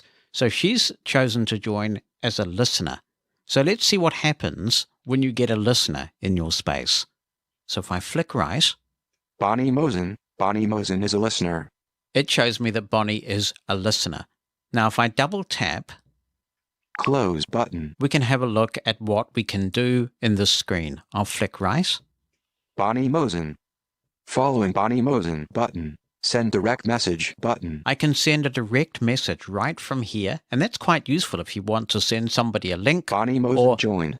if you're working with a speaker and you want to send them a message to say, hurry up and wind up or something, you can do that. If I flick right, Invite to speak button. you can invite somebody to speak in the screen, but you don't have to go into the screen where you're seeing all these options for a given speaker to do that. You can actually flick right on that main list of speakers and listeners to get to the invite button. My hope is that eventually some of these options will be consolidated on the actions rotor so that there's only one focused item per speaker, and then actions that you might want to perform on that speaker are just a rotor action away. That'd be really efficient. Remove at Bonnie Mosen button. Or kick them out. Block and remove at Bonnie Mosen button. If you block somebody here, it also blocks them from Twitter itself because Spaces is a Twitter product. Report and remove at Bonnie Mosen button. Send them an emoji. 100 points symbol button. Raised fist. And then button. there's a lot of emojis you can send. Face with tears of joy button. That's the end of the screen. So I'll go back. Bonnie Mosen. Now, because I invited Bonnie, she has now promoted herself from a listener to a speaker by unmuting her microphone. So if I just have a look here. 1 speaker's middle. 9 open spots. Bonnie Mosen. Bonnie Mosen is a speaker. And if I flick to the right, Removed from speakers button. I can remove Bonnie from speakers, and that will put her back into listener mode. As I say, with the host and 10 people, that's the maximum number of people that can be speaking at one time. Add speakers button. And then we can add speakers. Listeners. And listeners. Add 0 listeners. Bonnie could unmute herself because she got the invitation to be a speaker. If you just come into a space as a listener, you can request to speak. When that happens, if you are hosting a space, VoiceOver will tell you that somebody is requesting to speak, and it will also flash on your Braille display briefly. As you'll see in a minute, this screen is beautifully segmented by headings, and when you have speaker requests, they will appear under their own heading, so it's really easy for you to see amongst the speakers and the listeners who is wanting to become a speaker. Let's hear what the audio quality is like and talk to Bonnie on the Twitter Spaces. Welcome to you, Bonnie Mosen. Hello, good to be here. This is your first Twitter Space experience, right? It is, yeah. I almost created my own space because when I went in to do it, it said, "Do you want to be a speaker?" And then it said, "We'll get you set up in your own space." So then I went back out and came in as a listener. I think it's because I invited you as a speaker. Oh, okay. I added you as a speaker, so that could be why. But you're sounding pretty good. How's it sounding at your end? So sounds good. What do you think of the user interface of Spaces? I realize that you've just got in here for the first time. So what's your initial impression? It seems pretty friendly. You go through the initial setup with, want to use your microphone and that sort of thing. But and then turning on the captions. Right. So it asked you, didn't it, if you wanted to allow transcripts, so captions. Yeah. So I guess you don't have to if you don't want to. No, but hopefully nobody would. Hopefully no one would do that. Yeah, hopefully not. But I was kind of surprised that it asked, but I guess it has to. But I was surprised it just didn't do it automatically. But it was really easy to get in, and seems pretty user friendly. What are you talking on at the moment? Just my iPhone. With the built-in mic? Well, not the built-in mic, but my headset. Oh, the earpods? Yeah. Yeah, the ones that plug into the lightning port. Uh-huh. Yeah, okay. Yeah. Right. Now, I do want to point out that this screen that you'll probably spend most of your time on, the speaker screen, is very navigable. So I'm going to use my heading gesture. I modified my iPhone because the 2-finger flick left and 2-finger flick right gesture is not assigned by default. So I've defined that to navigate by heading. If you haven't, you can use your rotor to select headings and then move up and down. When you navigate by heading here, it's really well structured. So if I go to the top of the screen, Close button. There's the close button at the top of the screen. I do need to flick right. Search gas, search field. Selected all button. And I think now I can navigate by heading. Heading not found. No, I need to go a bit further. Speakers button. Listeners button. Removed button. Host heading. Now we're in the host heading. If I go to the next heading, Speakers heading. I'm in the speakers heading, so this is a really quick way for me to zap from the host part of the screen to the speakers part. And now if I want to check listeners, Listeners heading. I've just gone to the next heading, 0 listeners. and I see thankfully we have 0 listeners in this experimental space as we try and explain it. So you can imagine you're in here, you're having a quick look at who is listening, and then you want to get back to your speakers to manage that. It's just a matter of navigating by heading. I far prefer this to the Clubhouse environment where you've got a big long screen with all your listeners, and then you've got to go into a separate screen to have a look at your queue of who has raised their hand. This is all done on the one screen. Now, it is true to say that Clubhouse separates those people who are speakers from listeners, but you do have a completely separate screen for people who have their hands raised and want to come on. So this is one less thing to navigate through. I think this is far more efficient. I just took a look at the transcription because you can look at it while you're in the spaces. It's not that great. Well, it's probably tuned to an American accent, but that's right. Automated transcripts are pretty dodgy sometimes. Because it was calling it the experimental spices. And instead of heading, it was saying heating. Yes. Now we're in the house. Yeah, with the experimental spices. Because I'm like looking at it and I'm like, what am I reading? And I was trying to listen to you too, and there's definitely a lag. But yeah, I mean, it's great they have it, but it definitely needs some work. Yeah, there is a lag. Well, to be fair, a New Zealand accent may not be the best way to test this. But yes, first, there is a little bit of lag. And second, obviously, this is why we don't use automated transcripts for Mosen at Large's own transcripts, because you just can't substitute for a real human. But at least they've made the effort, Interesting. I was just looking to see what it said, when I'm talking. And what does it say? Is it better for you? Now, mine, it did perfectly. Mine, it transcribed pretty well. I would expect that that's the case. So thanks to Bonnie for her assistance. Spaces appears to be well designed, with accessibility built into the product from its inception, and that's always a good thing. I have yet to find an element in the user interface that doesn't have a text label. The fact that it's available on both iOS and Android is a big advantage of Spaces over Clubhouse. Although at the time of recording, it remains to be seen which will come first, a wider rollout of Clubhouse's Android app, or a relaxation of Twitter's requirement that you must have at least 600 followers to start a space. I should emphasize that anybody can participate in a space regardless of how many followers you have. Given that Twitter has the features baked into their iOS and Android app now, and they have the infrastructure, I suspect that everyone will be able to start a space before too long. Twitter also has the advantage of no invitation system, which some people find both convoluted and elitist in Clubhouse, even though Clubhouse has now provided links to club creators so that they can invite people to join in a way that essentially bypasses the invitation process. They can sign up right away now. But I have had people decline to join Clubhouse because the concept of invitations plus the name Clubhouse just sounds snooty and exclusive to them. Both platforms have further work to do to provide robust systems that compensate creators for their time and knowledge. Both Spaces and Clubhouse can be used for friends to hang out, and that's a perfectly legitimate use of the function, particularly as many are still dealing with the pandemic. But if any of these platforms want to have longevity and attract knowledgeable people who make a living out of sharing that knowledge, there is a lot of work for them both to do. With Spaces, Twitter seems to be on the right track, having announced that they intend for creators to be able to sell tickets to a space.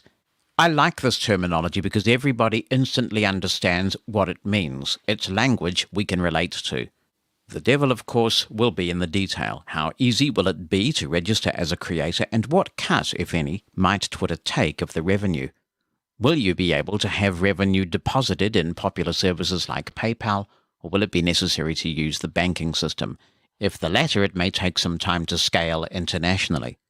If Twitter gets this right, Spaces has the potential to be yet another new audio force within the blind community. When Spaces rolls out to the web and can therefore be produced with good quality audio equipment on a PC or a Mac, if the monetization is done right, it could lower the barrier to entry for those who have knowledge they want to share, but who may be daunted by the process of setting up a payment gateway and finding ways to spread the word about their events. So it might soon be much easier for blind people to create interactive, live tutorials that they can be compensated for. Like Clubhouse, Spaces at this stage does not appear to have the ability to record an event.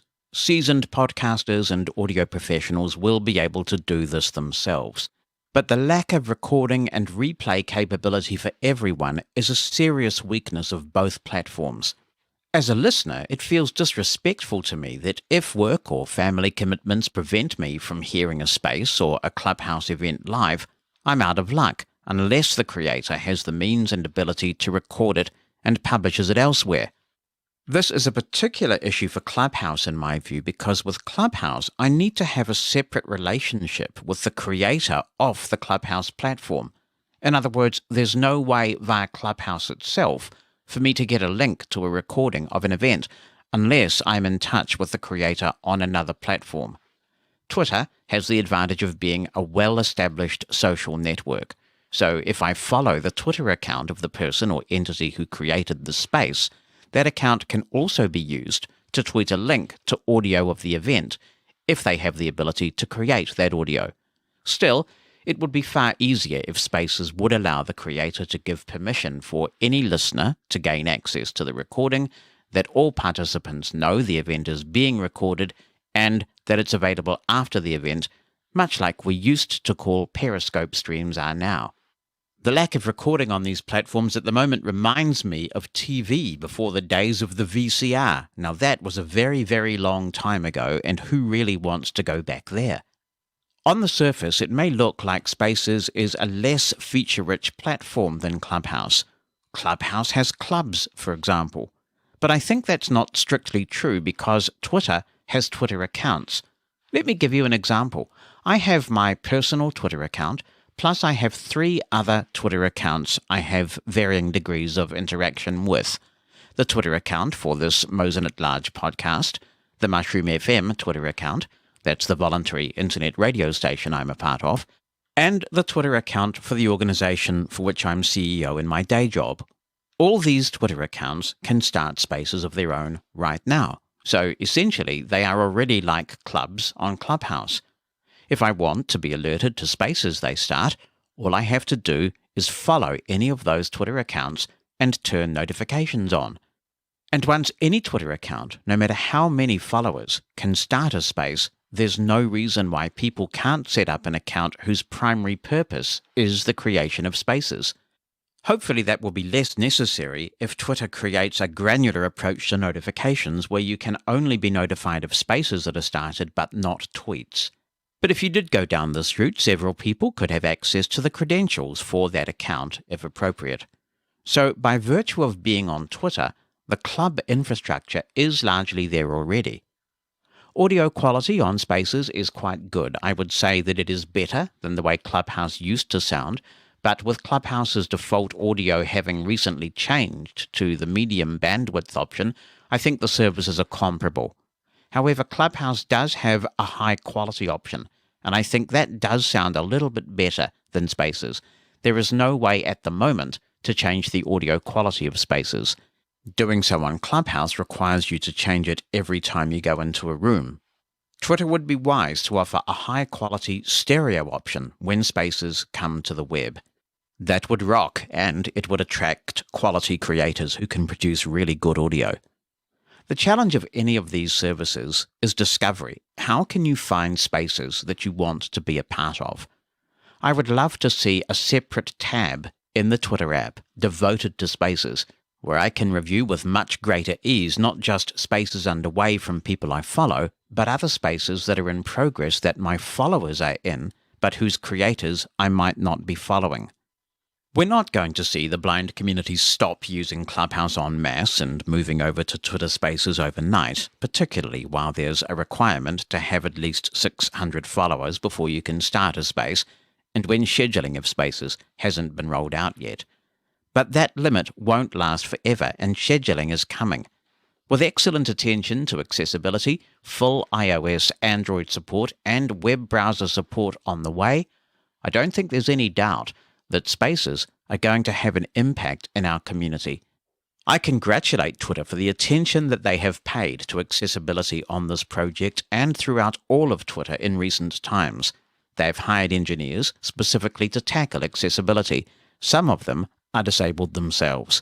It'll be an exciting platform to watch, and I, for one, am enjoying the feeling that I am playing a part in the building of the future feature set of this product. Jonathan Mosen, Mosen at Large Podcast. Hey, Jonathan, Mark Bayard, Jean Malloy in Montreal, Quebec, Canada, saying hello. Want to let you know how much I enjoy your podcasts every week. Very informative. The chapter skipping for me comes in very handy. That way I can go to the topics of interest as I choose and listen to those. I wanted to comment on Clubhouse. I've been in since February 16th, and I have noticed a change. Subtle, but it's there, and the quality of content is going down somewhat. Not to the extent of Vorail or Dabble, but it's getting harder and harder to find rooms of interest. When you do, they're magic. You make connections sometimes. Sometimes it's just an extreme topic of interest that catches your fancy. And those are always good. And out of that come other potentially good opportunities on Clubhouse, perhaps. So it's still there. The worth is still there, but it's just getting harder and harder to find amongst all the other garbage that's on there. And that's unfortunate. And with the opening up of the Android group, I don't know what direction Clubhouse will take, and none of us know. I do like the new enhanced feature. They finally got it right to be able to double tap with 2 fingers and find out who the active speaker is in a room. That has been a long time coming. Mind you, they broke other features in the hallway in doing that. I don't know if one had to do anything to do with the other, but that was unfortunate. But that happens a lot with apps. When some things are fixed, other things get broken. So hopefully they'll get it right in time and balance it out. Yes, for those who aren't aware, you can now perform the magic tap, the 2-finger double tap, and hear the name of the person who is speaking. But I have found that this doesn't always work for me. Sometimes it actually starts and stops my music, which is really interesting because it's playing Clubhouse and music at the same time, which I guess can be nice sometimes, but it's not what they intend. And interestingly, even since Mark sent that message in, Clubhouse has come out with another update. This does fix the voiceover issues in the hallway, so wonderful to see them acting so promptly. It wasn't even broken for a week. There are certain other companies that could learn from that behavior, Apple, and Clubhouse has introduced this cool new feature that allows you to RSVP to an event. For example, if you choose to listen to this show live on Clubhouse, you can now RSVP to the event when it's created in the Mushroom FM Club, so do follow that Mushroom FM Club, and you will find that usually a couple of days before the show is due to go live, I will create the event and give a bit of a teaser about what you can expect on the show this week. You can now RSVP to that event. That does a couple of things. First, it is increasing the likelihood that your followers will see the event, and I certainly appreciate that, but most important, it sends you a notification when I start the event. So it makes the bulletin function of Clubhouse much more interesting and useful. Jana Schroeder is in touch and says, my project, Blind Coders Blazing Trails, is a semi-finalist in this year's Holman Prize competition. My goal is to create a centralized online repository of information useful to blind computer coding professionals and students. I have created a survey to help me gauge the interests and needs of blind and sighted people who might benefit from and/or contribute to this project. People who don't have or want computer programming experience can still contribute to the project if you have business, education, social media, or fundraising skills. Responses received by May the 13th will be incorporated into my Holman Prize proposal, but the survey will remain open after that date to continue to expand the network. To complete the survey, go to tinyurl.com/blindcoderssurvey, and blind coders survey is all one word. So that URL again, tinyurl.com/blindcoderssurvey. Reporting on my adventures with the Sonos Roam, I have been a bit more adventurous with it this week, and I took it in the shower because I Googled on this. I'm one of those fundamentally chicken people who never wears their Apple Watch in the shower, but I did read that the Sonos Roam, as long as you don't splash water directly on it continuously for a long time, does make a good shower speaker. And I was interested in this because when I take my hearing aids out, it's hard for me to hear the usual small shower speakers. What I found was that when I took the Sonos Roam in the shower, it's still hard for me to hear speech with no hearing aids in, but it is possible for me to crank it up and enjoy music, which is really quite nice. So I've been rocking the Sonos Roam in the shower. And I have an email on this subject from Victor Sarin, not specifically about the shower, but the Sonos Roam, and he says, "Hey Jonathan, thanks for a wonderful demo of the Sonos Roam speaker. It was on my to-do list to research its features in more depth. You saved me a lot of time, so thanks. One thing I always wonder whenever I hear of a new Bluetooth speaker or headphones is the latency when a screen reader is in use. So AirPods have the best latency based on my observation. So my questions. 1. What Bluetooth protocol does the Sonos Roam use? I guess I can look this up, so you can omit this, smiley. I believe it's Bluetooth 5 is the answer there. 2. Would you be able/willing to demo just how responsive Roam is when using a screen reader via Bluetooth? Thanks as always for your wonderful show." I would be happy to do this, Victor, and I was all set to do it. And your email was the first reason that I have had to pair my iPhone with the Sonos Roam, because I've been using it at home as a portable Sonos speaker, and it's working very well in that regard. What I have found is a bit of a shocker, and I need to be in touch with Sonos about this. What I found is that when you pair the Sonos Roam with the iPhone, at least for me, VoiceOver is not coming over the Sonos Roam at all. When you do the pairing, what you get is silence. It's interesting because the VoiceOver sounds play over the speaker, but VoiceOver does not. If you have a Braille display connected, you can use the rotor to go to audio destination and set VoiceOver to default audio route. In that case, you will get music coming over the Sonos Roam and VoiceOver coming over the built-in speaker of your iPhone. But if you don't have a Braille display, you can't do that. So this is a pretty significant issue and a showstopper, and I wonder if anyone else is experiencing this. I should add that I have tried unpairing and repairing, turning VoiceOver off and back on again. None of this is making a difference. This is with the iOS 14.6 beta, which I have on my iPhone, but I'd be surprised if that is making a difference. So I'll contact Sonos and see what they say. I'll also experiment with other voices just in case that's playing a part, but I would be surprised if that's going to make any difference. We are into hour number 3 of Mosen at Large already at the home of the Fun Guys, and up ahead in the next hour, we're going to be talking about data breaches and why they should cause you some concern. Gordon Luke, for our UK listeners, is going to review Sky Q. Oh man, there's so much more. And then, of course, Steve Cadway is here at 5 o'clock. We Cadway over to Canada with the early years, and Dan Sweeney's One Hit Wonders is along at 7. Mushroom FM. Radio with the human touch. You're listening to Mushroom FM.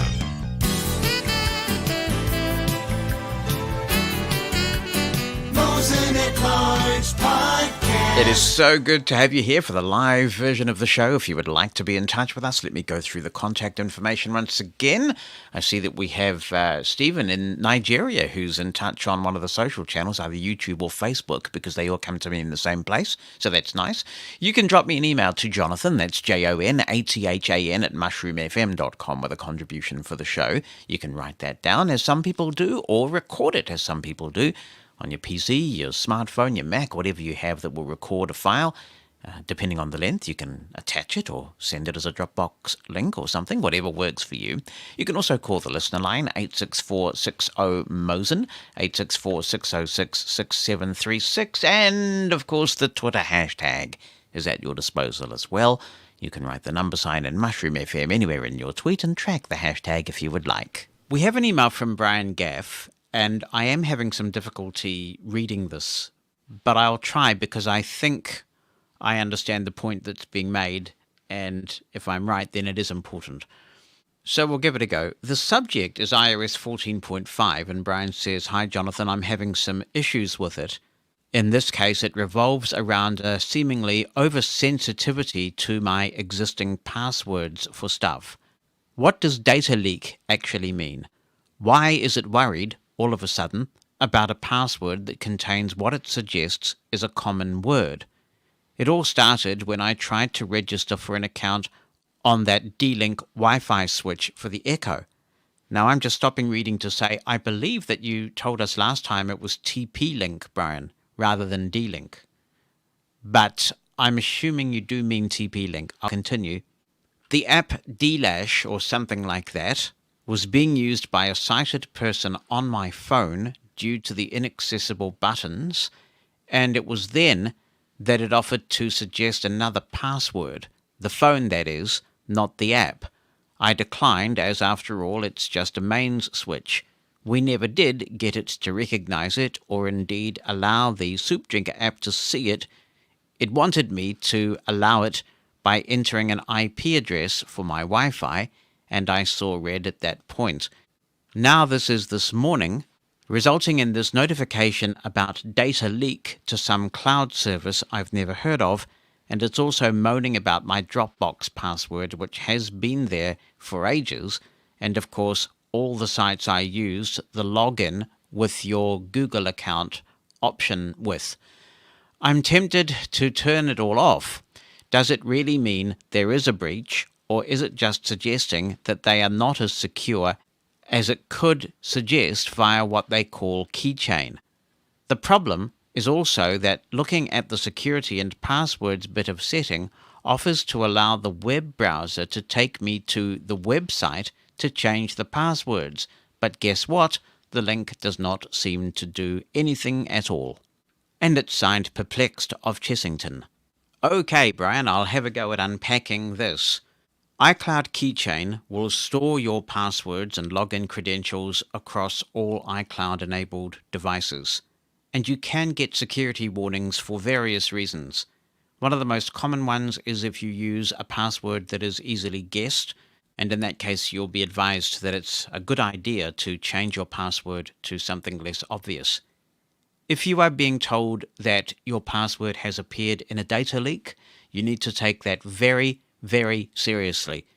That means that out in the wild somewhere is your usually email address and password, and if you don't change that immediately, you run the risk of somebody logging in as you and perpetuating all sorts of mischief. It's particularly an issue if you don't turn two-factor authentication on for those logins where there's been a data leak. This is why I have said time and again on this show, always, always, always turn on two-factor authentication for every account you have. When you do that, somebody's going to need two things. Your username and password, that's one thing, and then something that you have at your disposal to log in, usually your cell phone. The most insecure form of two-factor authentication is a text message. It's way better than not having it on at all. If you want to go really secure, then use an authenticator app like Google Authenticator or Microsoft Authenticator. But being told that your password is a part of a data leak is no joke, it's serious, and you have to do something about that really quickly. It's always good to practice good password hygiene, and back in the archives of Mosen at Large you can find the tutorial that I did on 1Password, which makes it really easy to generate unique passwords for every service that you use. You should never be using the same password on more than one website or service. That mitigates the risk, so that if you are prone to a data leak and somebody uses that before you've had a chance to change your password, at least the damage is limited to one site. But if you use the same password across multiple sites, then people will keep trying. They do these brute force attacks where they use a database of leaked usernames and passwords across a whole bunch of sites to see when they get in. And when they do get in, that's brought to their attention and they take action. It can cost you money. It can cause identity fraud. It is a really serious issue. Now, I know you're a Windows user, Brian, so iCloud Keychain isn't covering you on Windows. This is where 1Password can be a really good solution. If you buy 1Password, then you can have that running on Windows. You can have it running on your iPhone. You need never know any password for anything that you have other than that 1Password to get into 1Password. Now, an alternative to 1Password is called Dashlane, and this is where I wonder if this is what is happening to you, because based on your description, or at least what I think I'm getting from your description, it sounds like you are being notified about this all the time. I should say there is nothing new about this in iOS 14.5. You have been able to go into settings and then passwords since iOS 14 and check the health of your passwords, and that is where you get warned about common words and things like that, and most people will have a little bit of a list there. If you are saying you're constantly being notified through a push notification, then I don't believe that Apple does that. You mentioned that somebody had installed an app called DLash or something like that, and I wonder if what's happened is that they have installed the Dashlane password manager on your phone, and that it is Dashlane that is giving you the notification. Because when I Googled on DLash, no app of that name came up. So could it be that someone's installed this password manager on your phone? If that's the case, then you can uninstall Dashlane if the notifications are spammy, and I've not ever used that app, but it doesn't change the need to urgently address the data breach. You can also go into settings and passwords and turn off the checking of sites that keep track of data breaches. It's right there at the top of that screen. However, knowing about when you're part of a data leak is definitely news you can and should use. Mosen at Large Podcast. Hi there, Gordon Luke here. I've left my studio for once and moved into my comfy living room because today I thought I would tell you a wee bit about a new service being offered by Sky here in the UK. It's a system whereby it's going to allow us to access our TVs almost in equal footage with our sighted colleagues. This, you may say, has been long overdue, and I would agree, but I think we need to congratulate Sky on getting there. There's no point in going over old ground. We may as well take advantage of what's here now and see what it's got to offer. There are many ways we have now of accessing our TV, be it through Apple TV or Amazon Alexa sticks or any of those good things, all giving good voice guidance. But this is the first time I think that one of our major satellite players has launched itself into the market with a reasonably accessible media for getting ourselves access to their TV. It's not perfect, but hey, it's an awful lot better than it was. So I thought today I would show you what we've had, what you could do, and now what's possible, and let you see just the sort of functionality that is available. So I've got my Sky remote control in front of me here, and I'm going to switch on my telly and see what's on. I've pressed my on button. Hopefully we'll get some noise in a minute. Theme transformation has cost just £10 and 2p so far. But will the finished look send her I believe wild this is or BBC back One to because the that's where I left it. drawing board? So I'm hoping that's what BBC One is. But as you can tell, I've absolutely no idea what programme's on. Bruce is I press the making up plans button. for the pine. So I hope this can make the old wheels I think that's start BBC to Two. change. STV. No, one was too early. I'll go on with the rest of the question, Lee. Channel 4. So Rob and Yvonne. So you get the idea, it works. There's an alternative way of changing channel though. If you've got Sky Q rather than just Sky Plus, you can hold down a button on the remote control and talk to it. I haven't got the foggiest idea what we do. BBC Scotland. Absolutely, just history and all the traditions and. But let's we've try a got bit to of look Gaelic. forward. I would BBC not Alba. want to see this football club.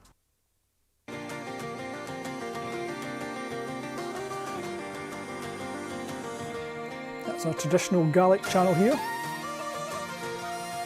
Where else can we go? Sky 1. Okay, yeah, he's so happy. Knock it off, old man. You are not sick. Why do you always do this? Okay, look, between you and me. Merva's kind of bugged. ITV4. Okay, first of all, it's Merle. On Triumph swings round a corner. That little beep means the programme's got audio description, which is quite handy. Now I can play you some of the programmes I've recorded. If I try something like play Master and Commander. Now I think this has got a parental rating on it, so I'm going to have to type in a code. My unlocking code. It didn't tell me that though. Fisherman, perhaps? Or a reef marker, sir? Mr. Callamy, the lead, if you please. That sounds like a boaty programme, doesn't it? Callamy, a midshipman. And you hear the audio description kicking in. Moves away from his younger I can colleague jump forward and backward in time on this programme by saying things like forward 5 minutes. All he can. Hold your position! Hold your position! Rewind 30 seconds.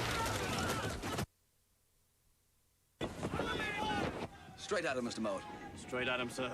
There we go. See, that works quite well. It's quite an easy way of jumping back and forth within the programme. So let's kill that off for the moment. Let's switch off my skybox, or we can actually just say stop. There we go. And switch off the box. Right.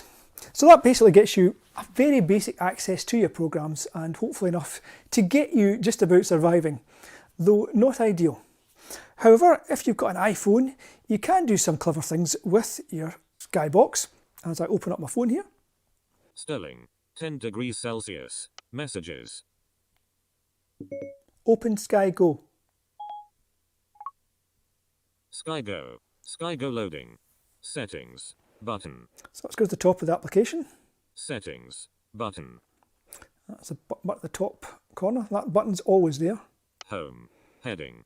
Image. Search. Button. So there's a home and a search. Featured programs. And then this Item home button 1 of has 3, sort of Rookie, featured programs Sky you can look at. Witness, Today's top picks. Item 1 of 12. Intergalactic. Sky 1. But. Item 2 of 12. Bridesmaid Secrets and Lies. More 4. Button. Item 3 of 12. A Black Lady Sketch Show. Sky Comedy. Item 4 of 12. The Secret Lives of Slim People. Channel 4. Button. Now if you go down to the bottom Double of this tap to application, display program if I details. hit 4 fingers, tap. Tab bar. Downloads. So there's Browse. 4 TV, tabs at the selected. bottom. Home. So that's the Tab. home. 1 TV guide. There's a TV Tab. guide. 2 of browse. Browse, which allows 3 you of to 4. browse the various channels and various genres. Downloads. And downloads. Tab. 4 of Which 4. is your downloads if you've got a particular type of Sky Q subscription. TV guide. Let's go to the TV Tab. guide though. 2 of 4. Sky Go. Let's go back up the top to that settings button. Settings. Button. TV guide. Heading. So we've got the TV guide. Search. Got that search button again. So let's see what we've got. Selected watch on iPhone tab. There's a 1 couple of 2. tabs here at the top. You can either choose to watch the programme on your iPhone, or you can Record to Skybox tab 2 of 2. record to your Skybox, as the man just said. So at the moment it's set to watch on your phone. Let's have a look at that. Selected. All channel 103. STV. Button. So let's see what's on STV at the moment. Play new. Tipping point. Play. So that's Button. tipping point. So I could play that immediately. Play new. Close Very player. heavy Button. shelf. Well, worth getting them out. It shouldn't take much for that one to wobble. Close that. Anything going here? Close. Settings. Button. Or I can choose to record. Let's go back to that tab. Selected. All channels. 103. So record to Skybox tab 2 Let's of tab 2. that. Selected record to Skybox So this tab will now 2 show of me 2. all the channels, because you can't actually play the BBC 1 and 2 and the BBC channels on your the thing. You'll have to use BBC iPlayer. That's a UK rule, so we'll come on to that at some other point. But it now allows me to record to my Skybox. Selected. So BBC One should be available. BBC record 101. BBC One Scott button. So let's have a look and see what's on BBC One Scotland. Selected. So I've tapped Today button. Record Money for Nothing. Money for Nothing. Record The Repair Shop button. The Repair Shop 4:30 p.m. button. Let's see the Repair Shop. I've never seen that programme before. I've heard people tell me it's very good. Close program D. Record The Repair Shop Series 4 F19. So let's see what it says it's about. Today 4:30 p.m. 45 minutes. The team restore a quirky train set made by a celebrated cartoonist, a nautical ditty box, and a doll that's a precious memento of a much-loved father. Also in HD. S.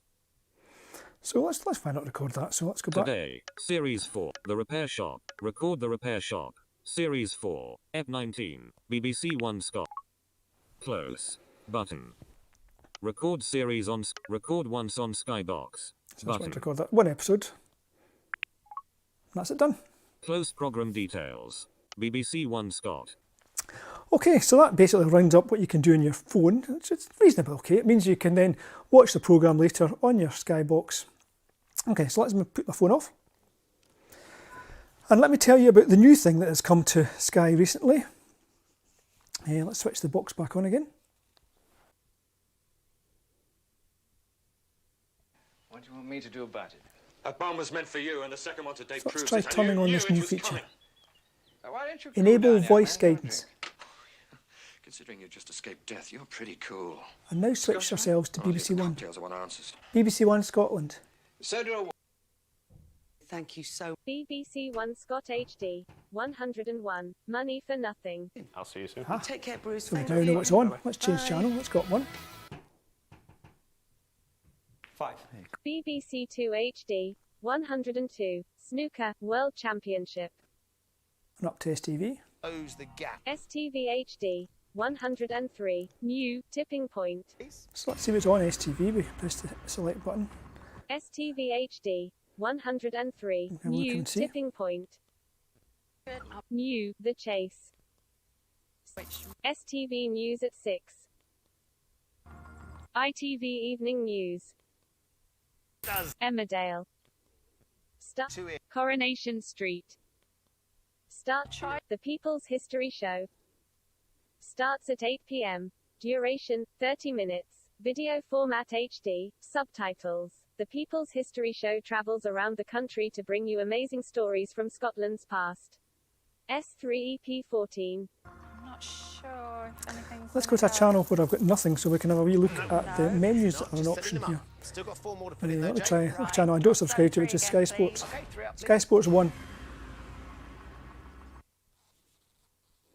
Sky Spee Main EV So let me go into the main menu. Press the 401. menu button. Live IPLM 20. Main menu. Home. 1 of 14. So we've got 14 choices on menu here. TV Guide. Recordings. Catch Up TV. On Demand. Sky Cinema. Sky Store. Sports. Kids. Music. Apps. Settings. Help. My account. I'll reach the bottom. So we go back up to home, which is way up. TV Guide. Home. 1 of 14. If I go right on it. Today's top picks. The Intergalactic. Sky original drama set in outer space following a fearless young pilot who finds her life changed forever when she's accused of a treasonous crime. Plus behind the scenes extras. So 2 that's of the one we saw 29. on the Sky Go app on my phone. Promising young woman. A woman decides to Bridesmaids Secrets and Lies. There we go. That was Australian so that's the same drama. thing. So let's go back to the home. Let's go back. Let's go down one.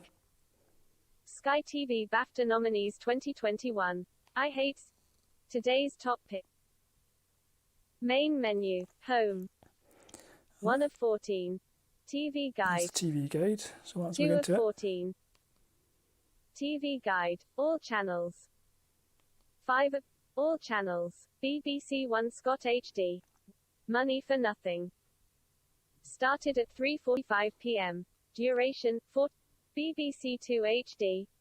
STV8. Let me go up to this ITV4, which is a bit down, I think. BBC Scotland HD 100. ITV3 100. ITV4 120. There's The normally Professionals. a James Bond film on a Friday. Started at 3:50.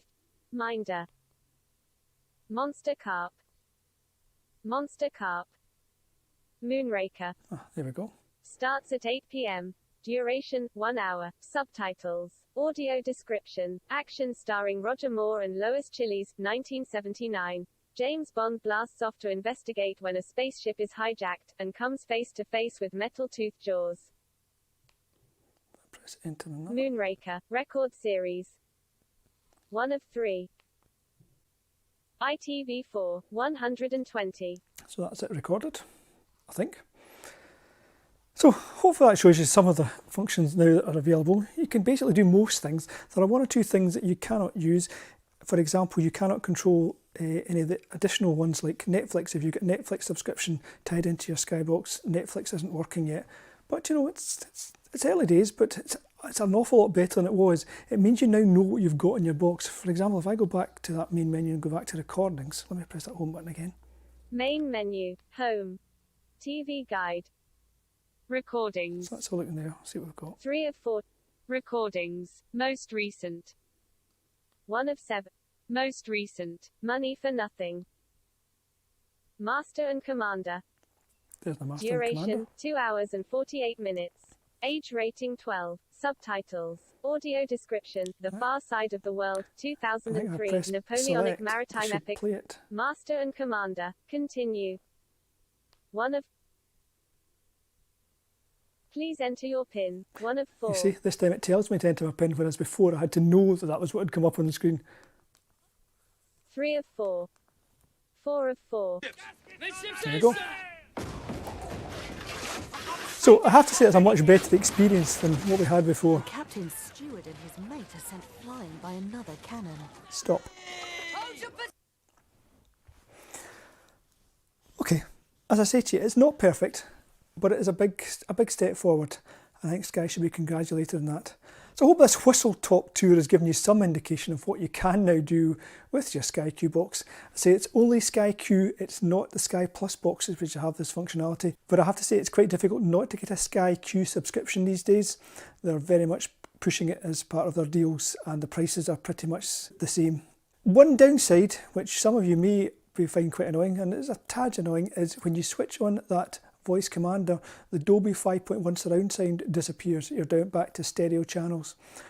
But at least you know where you are, and you can always switch the voice commander off just by holding down that talking button and saying turn off voice commander, and that does the trick. Okay, hopefully that tells you a wee bit more about what it's all about. Any questions, please give me a shout. Thank you.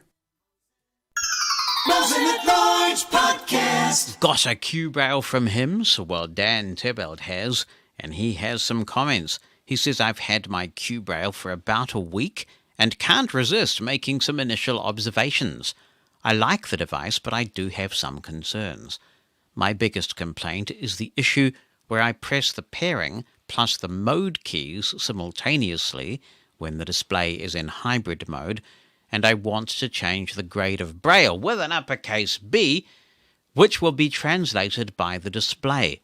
The message indicating the currently selected type of Braille disappears rapidly from the display. I adjusted the message display time, but that didn't resolve the issue. You would think HIMS would have tested this issue more thoroughly to make sure all messages are consistently displayed.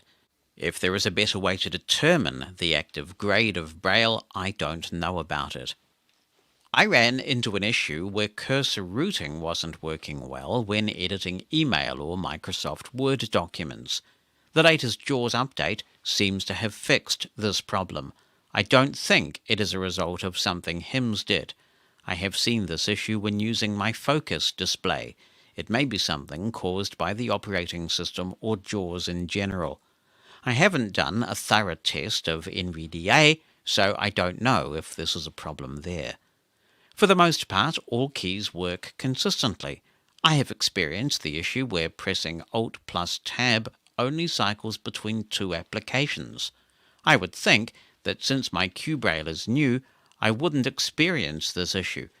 I think there are workarounds, but I shouldn't have to use them. I also find back translation from the device can seem a bit sluggish, but this is to be expected. The user is asking more from the display than what would typically happen. I haven't tried hybrid mode in iOS yet, so I would be interested in seeing how well that works. I sometimes experience dot 6 not being entered when I have turned on Grade 2 Braille. I was able to fix this issue by cycling between grades of Braille.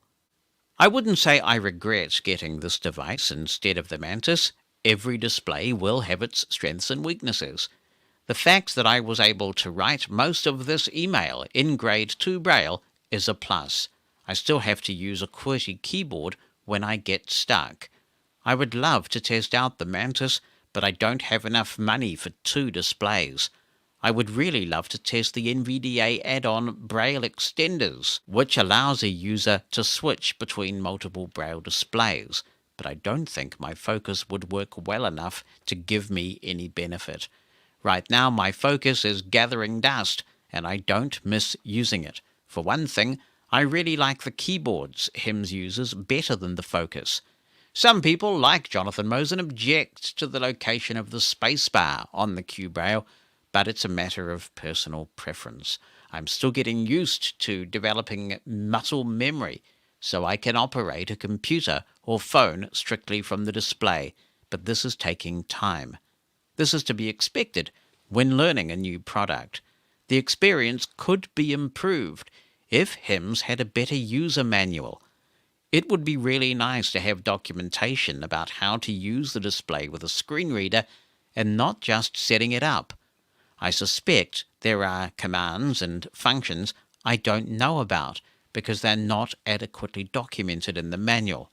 Thanks for sharing your thoughts, Dan. While we're on the subject of HIMS devices, here's Rick Roderick, who writes, "Hi, Jonathan. I am a former president of the Kentucky Association of the Deaf-Blind. I am hard of hearing. I use speech, but I am glad to have the option of the transcripts. Here is a question that has been bothering me for a long time. I have a HIMS U2, and I have really enjoyed it since I got it in 2015. However, many of its functions are becoming obsolete. This is particularly true of the web browser, and the unit no longer works with Bard. I am debating whether to go with a full-fledged note-taker or something like the Brailliant X40. I like the idea of the full features of the note-taker and am willing to pay the price for them. However, the operating systems become obsolete after a few years. I know that most of them run on Android. HIMS is running a later version, and I would probably choose that device for that reason, if that is the way I go. My question is this: why don't these devices have the ability to upgrade their operating systems? Windows and iOS seem to have no problem doing this. Thanks, Rick. It has been a real problem with Android devices. People complain about this in Android land a lot, where they get a relatively new device and within 2 to 3 years, updates aren't coming out anymore. And this is something that Apple does really well. Sometimes people get a bit obsessed with the purchase price of an iPhone. And actually, I think it is a myth that iPhones are expensive. It may be that the latest and greatest flagship iPhone is expensive, but you could also make that claim about some of the flagship Android devices like the Samsung Galaxy range. You can also go into a store and buy iPhones at a range of price points if you don't want the latest and greatest. But I would argue that when you purchase an iOS device, if you're purchasing it relatively new, you are going to have that device potentially last you much longer because of how long Apple supports them with the latest software updates. So it may be false economy to buy an Android device in the long term. And the accessibility experience is still superior on iOS, so what's not to like? There are initiatives like Project Treble which are trying to address this, and Google is making some inroads into this, but it is a real problem. Now, this is amplified hugely by the cost of these proprietary note takers because they have to spread the manufacturing cost over a smaller number of units, and the fact that Braille display technology is still really expensive. These devices are not cheap.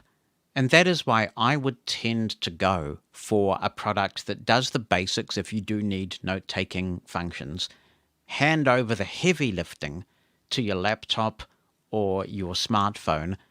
That way you can upgrade that laptop and smartphone for much less than it would cost you to upgrade the entire note-taker. For me, the Mantis is absolutely the sweet spot. I am enjoying using a QWERTY keyboard for my input so much on a Braille device that I don't think I would ever go back to Braille input again. I would really feel like I had taken a retrograde step if I did that now. It's just so good to type on, particularly given the idiosyncrasies of the Braille input in iOS. And the Mantis does have some pretty good basic note-taker functions. And I do use them from time to time. I find I can just get the Mantis out at a meeting, take some notes, and because it can work as a Braille display and a storage device at the same time, it's no problem to copy those back into something like Dropbox, where all my devices can access the material later. So it's good. And if you like that sort of thing but prefer Braille input, then APH has the Chameleon, and Humanware, as you rightly say, has the new Brailliant range, which is based on similar software. But I wouldn't blame the assistive technology companies for the problems upgrading Android devices. It is a systemic issue. It still plagues Android, but it isn't as bad as it was. And I think it is a reasonable question to ask any of the manufacturers who are doing these blindness note takers what steps are in place to ensure that throughout the lifetime of the product there will be Android upgrades, because it is increasingly becoming possible, and given the cost, the manufacturers need to do all that they can to ensure that these devices stay current for as long as possible. Of course, technology moves on. 6 years is not a bad run, but you would want it to last at least that when you're paying what you're paying for a full-fledged note taker. Jonathan Mosen. Mosen at Large Podcast. Marissa writes in and says, "Hi, Jonathan. I wanted to pick your brain about something." Ah, well, there's not much of it left, but you're welcome to what there is left, Marissa. She says, "So I am an iPhone user by choice. I use VoiceOver pretty much all the time. I also use Windows computers with JAWS. My questions are as follows. 1. How does JAWS compare with VoiceOver on a MacBook?" I'll answer these as they go, I think. They are very different in the sense that the paradigms are quite different. Mac works on a concept of interacting with items on the screen. So usually you would use Windows navigation or special modes like a virtual mode to navigate with JAWS. You can use the JAWS cursor or the touch cursor to navigate around the screen, but not many people do, and those who do don't do it very often. With VoiceOver, you're exploring the screen with a series of commands. It's kind of like being in JAWS cursor mode a lot, and you're kind of getting this, what I would call a helicopter view of the screen on the Mac. When you want to interrogate or dig deeper into a particular control, you interact with it, and then that control expands, and you can engage with that particular content. So it's a very different way of working. In more recent versions of VoiceOver on the Mac, you can turn interaction off and just expand the entire screen. That does make the screen much busier, but some people prefer it because you can search for what you're looking for on the screen and use it more like you would use an iPhone, which I think will be why they have given you the option to drop the whole interaction model. Question 2 from Marissa. Do you feel that they are both equal in terms of their primary functions as screen readers? No, I don't. That's one of the reasons why I dropped the Mac in 2016, because for tasks that I was using at the time, a lot of word processing, the web, using Braille support and really getting stuff done with Braille, JAWS wins hands down. And I talk about this in my article called Saying Goodbye to the Mac, much of that is still relevant, and you can find it at mosen.org/saying goodbye to the Mac. So I won't revisit a lot of those issues here. I know, for example, a number of professional blind writers who love using the Mac overall, but when they need to get really professional stuff done and properly check what they've written and making sure that the formatting is right and that kind of thing, they either run Windows and JAWS in a virtual machine or boot camp the Mac. Now that said, this really comes down to what you use your computer for and what your expectations are in terms of your ability to really engage with material. So for me, really good quality word processing is important, and the experience that you get with JAWS, and these days even with Narrator actually, although perhaps with less robust Braille support, is really good. Much better in my view for word processing than Mac is. So it depends on what you're after. If you're just doing some basic note-taking, that might not matter as much. And if you're an audio professional, it gets a lot closer because there's some wonderful things happening in audio on the Mac. There always has been. Their audio subsystems are better behaved. You can do things like aggregate devices just built in. You've got tools like Audio Hijack Pro and Loopback from Rogue Amoeba. You've got Reaper working and various other tools. So it gets closer there. I think for word processing and spreadsheet management and, of course, PDF support, there's a chasm between where the Mac is and where JAWS is in Windows. 3, do you see any drawbacks in either screen reader? Well, the drawback of VoiceOver is that, in my view, it's not as functional. A big one that I haven't talked about yet is scripting. Now, you can do a bit of Apple scripting, that is true, with VoiceOver. I have yet to see, and I'm not saying it hasn't been done, but I've personally yet to see somebody customizing VoiceOver in a work environment to the degree that you can with JAWS. And this is really important because we know that unemployment is such a problem in our community. We cannot be let down by choosing a tool that's not up to the task. So this is one of the things that I think people do need to consider when they're thinking about what technology should I choose. Is my end game that I am going to be looking for employment?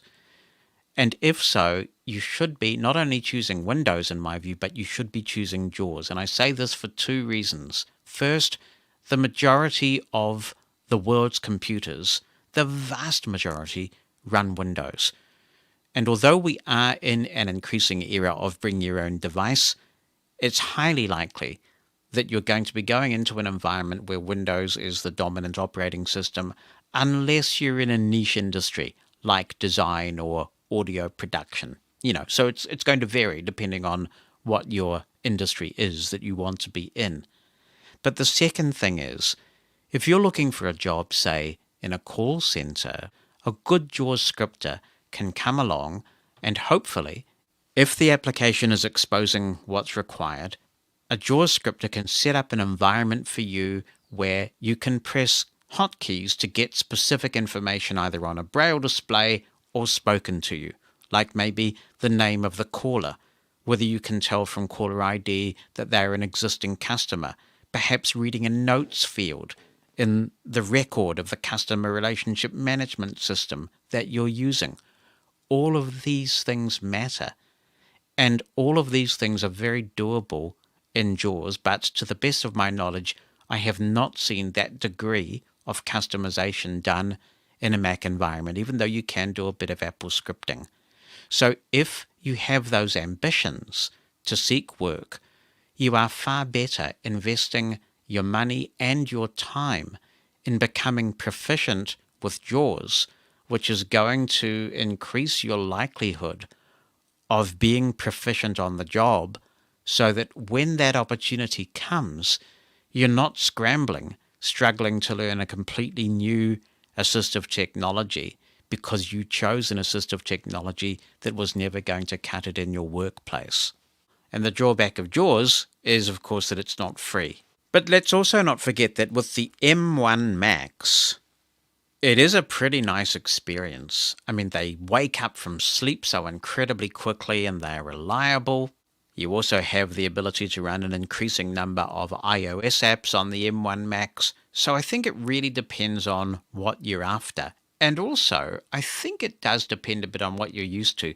If you've never seen the efficiency of JAWS, if you've never really got into the weeds and become really proficient with Microsoft Word and all those quick commands to interrogate information about fonts, if you've never used Text Analyzer to find inconsistencies in your documents so that you know that you've accidentally forgotten to turn bolding or italicizing off or something, and you don't submit something that looks embarrassingly hideous. Those things matter when you're presenting documents on a professional level. But if you've never had that, or that's not important to you, then it may not matter, you see. So it really is, I think, important. I get a bit frustrated with people who say that one solution is the best for everybody.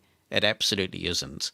And although it is challenging for assistive technology professionals and trainers because there's so much choice and it's difficult to keep up, it can be a full-time job in itself keeping up, I do think that an obligation exists to sit down with someone, really understand what their particular needs are, and decide in any given situation what solution suits them specifically. So I would never say, don't buy a Mac. Not at all, because it's a very viable solution. People are using it. People are getting things done with it every day. So it really depends on what's important to you and how you prefer to work. On another note, she says, have you ever used Android? I know that Android differs a lot from VoiceOver. I also know that Android has come a long way from what I have heard in accessibility. I have owned various Android devices, but I don't own one at the moment, and I probably will dabble in Android. I've got a very big project on at the moment, which is coming to Mosen at Large very shortly, and that is a series that will go really deep into Chrome OS, which I think is kind of this hidden treasure in accessibility. Not many people in the blind community are talking about Chrome OS, and I'm not really sure why, because these days it's quite impressive. But it suffers from the same thing that Android is still suffering from, and that is that Google just does not get Braille. I think for speech users, particularly with Android 11, it's getting really close now. You can argue about little user interface niches and preferences. I still think the Actions rotor is a really cool paradigm. There are a number of things like that. But if you're on a budget, there are so many good Android devices at attractive price points. And if you're a speech-only user, Android is looking pretty good right now, finally. And it has taken Google a long time to get there. But I think with Android 11, they really have something viable there for speech-only users. Braille, though, still a long way to go. And I would also say that is the same of Chrome OS. So you might have opened up a bit of discussion there, Marissa. And as always, we welcome everyone else's thoughts. VoiceOver versus JAWS. If you've used both, what do you perceive to be the pros and cons of either of those? Drop me an email, jonathan@mushroomfm.com with an audio attachment, or write it down. The listener line number in the United States is 864-60-MOSEN, 864-606-6736. I would be very interested in people's views on this comparison. Mosen at Large Podcast. Hi, Jonathan. Hope things are going well for you. I just listened to your Mosen at Large meditation session. I have been using Calm, but I've sort of lost track of it, but I will get it to it, I promise. I found zero again after I went to my doctor, and he said I have to lose weight, and I went and got a body scan done on a special machine that tells me ranges and stuff, and I got into fasting again using zero. My question is, I have the free trial at the moment, and I've sent this to Zero, an email to Zero, asking them about, and this goes for all developers on iOS and Android. And the question I want to put to you and the community is, should developers have an option for users to purchase out app if necessary? What Spotify and Netflix only have out app purchases, so you can only go to the website and purchase. And if they are allowed to have out app options, so people could have a choice to purchase in app or out app. Once someone signs up for an account for that service, should the person say, right, you're a new customer, welcome back, we're going to give you a special offer of a 10%, 20%, maybe 30% discount, but you have to purchase it out app. You can't do it in app.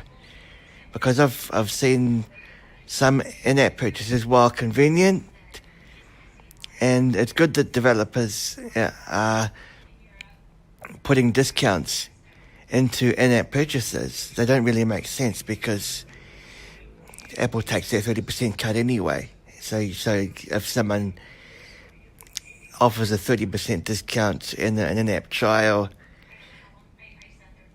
then it's, for me, I don't think it's a discount at all, because Apple takes that 30% that they're taking off, which doesn't really make sense. So, and here in New Zealand, the GST laws have been updated to require that all Apple developers must adhere to GST. Same goes in the UK with VAT. So practically developers are losing up to 50 or 60% on taxes alone. That's why some devs put the prices up 50 to 60% to cover those costs. And I've seen a couple of big mail app get in trouble because they refused to put an in-app function into the app because they wanted people to purchase out app. And I think people should have a choice whether they want to purchase in or out. If it's their decision they want to purchase in app, yeah, do it just to get started. But if you find you're a veteran user and perhaps you want to save money, purchasing out app is the way to go, because you will save 30% on that Apple and Google cut that they take. Yes, they're going to be mad with soup at me about this, but I'm going to say it anyway. I was often wondering how much developers are losing because of the in-app purchases function.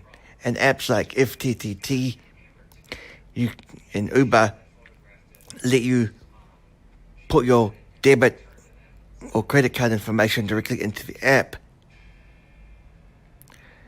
Why can't other people do that? You know, it just seems unfair that Uber is getting away with it by letting people put their debit card into the app, yet other apps are being rejected by Apple because no, you can't use your own system. You have to use in-app purchases, and that's why Spotify and Epic have gone to court over the in versus out app controversy on how much they are losing in subscriptions. Thanks, David. There is no doubt that there is going to be a lot of attention paid to this very issue in coming months, because regulators, legislators are concerned about the degree of influence that some of these big tech companies have. Other companies are speaking out now. They are brave enough to speak out, and they are pointing out the dangers and the hypocrisy of the fact that you have effectively a de facto regulator in the form of Apple and Google, who are running these marketplaces, but who are also offering products to the same market at more favorable conditions because they control the marketplace but make different rules for themselves. There are all sorts of implications well beyond the App Store. As I said recently, the fact that nobody else can run a screen reader on the iOS platform is, I think, a really serious issue that blind people should be thinking a lot more about, particularly if Apple keeps dropping the ball and endangering our ability to do our jobs. This is serious stuff we are talking about. And perhaps there needs to be some sort of action on the part of the blind community that says this stuff needs to be open to a series of APIs so that alternative screen reader providers can provide another option or more than one option on platforms like iOS.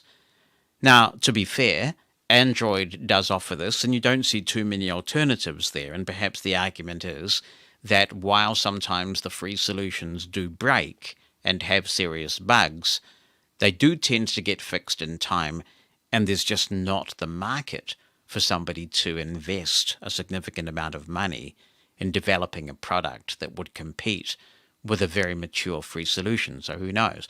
But getting back to your in-app purchase question, it's quite complicated in some ways because first, it would require the developer to have some sort of alternative infrastructure, like a login system. The beauty of the in-app purchase system is that it is actually quite easy for a third-party developer to implement. So while Apple will take a cut, whether it's 15% or 30%, and there appears to be a bit of a variation creeping in there now, the nice thing is that Apple does take care of the processing. It makes it really simple to just set it up, and smaller app developers really benefit from that. If you then, though, take the time to provide an alternative infrastructure so you as a user can log in on a website, then the question is, what does the business do with that extra revenue? So they might set a price point that's the same on the website and on the App Store, and they may try and incentivize you to go to the website through some sort of discount, because even if they give you 10% off the purchase price of a subscription, then they're still gaining on the deal, aren't they? Because they're keeping more of the revenue.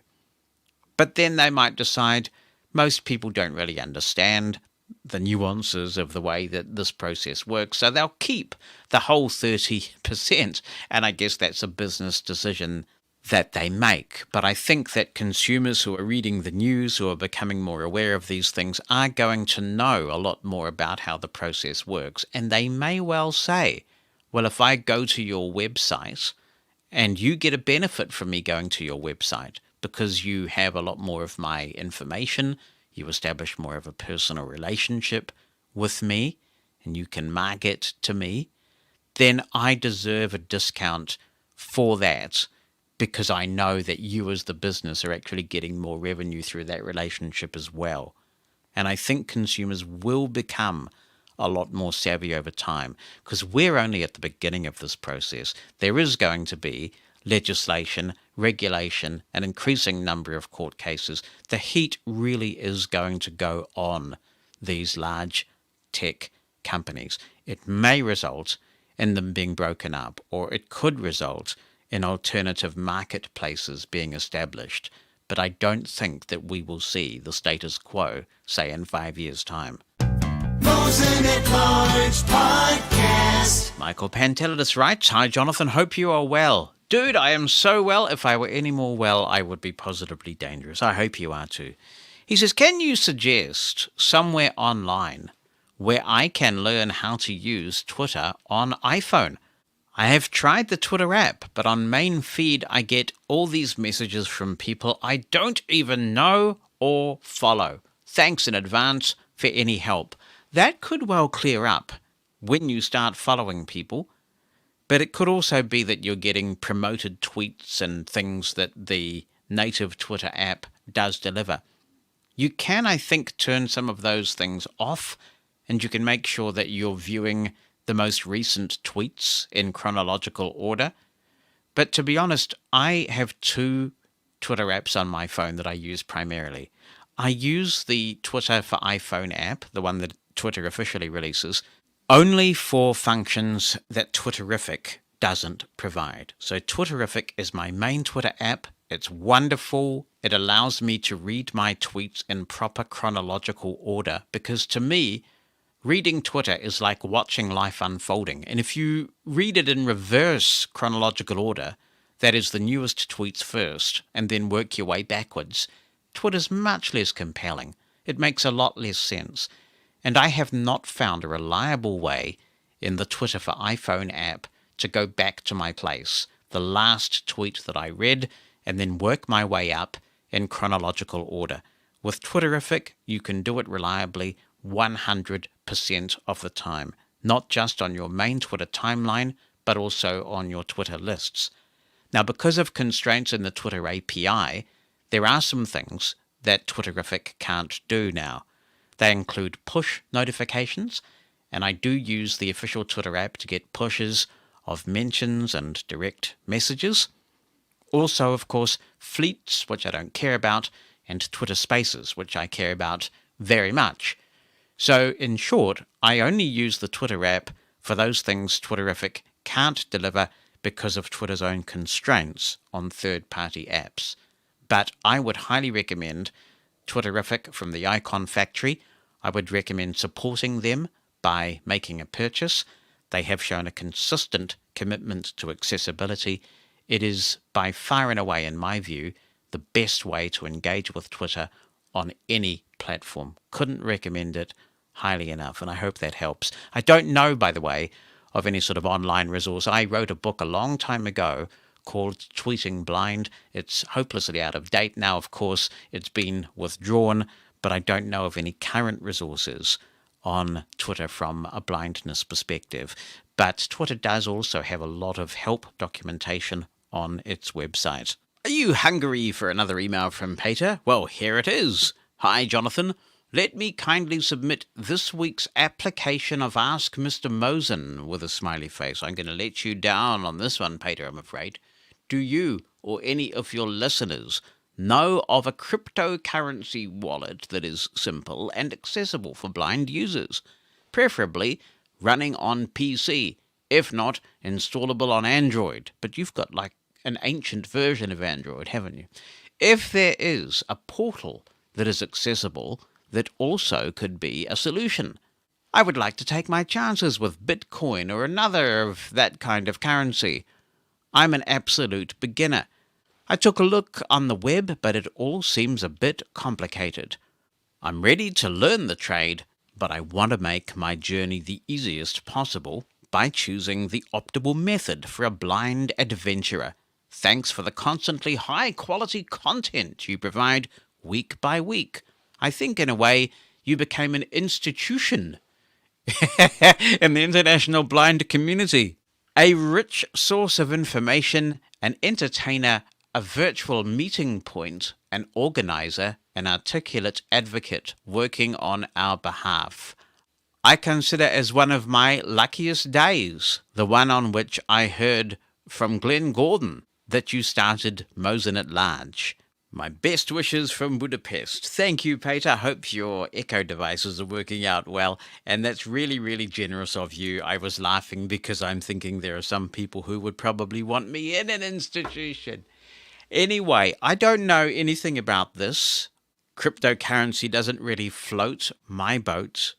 I think we discussed this, and I did a quick check of my show notes, and I see that we did talk about this a little bit way back in episode 36 of the podcast, but I don't know whether any specific applications were recommended or anything, but you might want to dredge out episode 36 and see what was talked about there. If anyone has any thoughts on working accessibly with cryptocurrency, maybe you want to prepare a bit of a tutorial for us to explain it from the beginning, because many people have heard of Bitcoin and other things, but have never investigated it, don't know what the benefits are. So start at the very beginning. A very good place to start, as Julie Andrews would say. And tell us about it. I'd be really interested in that, and it sounds like Peter would as well. If your own research comes up with the answer, Peter, do get back in touch and let us know what you discovered and how it's working out for you. We are almost at the point where Steve Cutway is here as we cutway over to Canada for the early years, but I should say thank you to everybody who turned up for my keynote at Podfest Masterclass yesterday. That was a really amazing experience. Bit of a nerve-wracking experience, I have to say, getting up there in front of all those podcasters and running the PowerPoint and doing the whole thing. But people were very kind. I've got quite a stream of podcast interviews to do now as a result of that. And speaking of podcasting, if you are into this, if you want to learn more about it, then tomorrow on Clubhouse, it is another edition of the Blind Podcasters Roundtable. And now that Clubhouse has this new facility to let you RSVP to an event and get a notification, that's pretty good. So follow the Blind Podmaker Club on Clubhouse. Look for the event that's happening tomorrow and RSVP to it. You'll get a notification, and we'll look forward to seeing you there. It's an open forum tomorrow. So podcast Q&A, whether newbie or not, welcome. But now it's time, as Al Gore would say, for me to go. Steve Catway is waiting for another edition of the early years. He's going to be doing some more version comparisons, and I'll catch you back on Mushroom FM throughout the week on the Mosen Explosion, which will be on at 2 a.m. and p.m. US Eastern Time.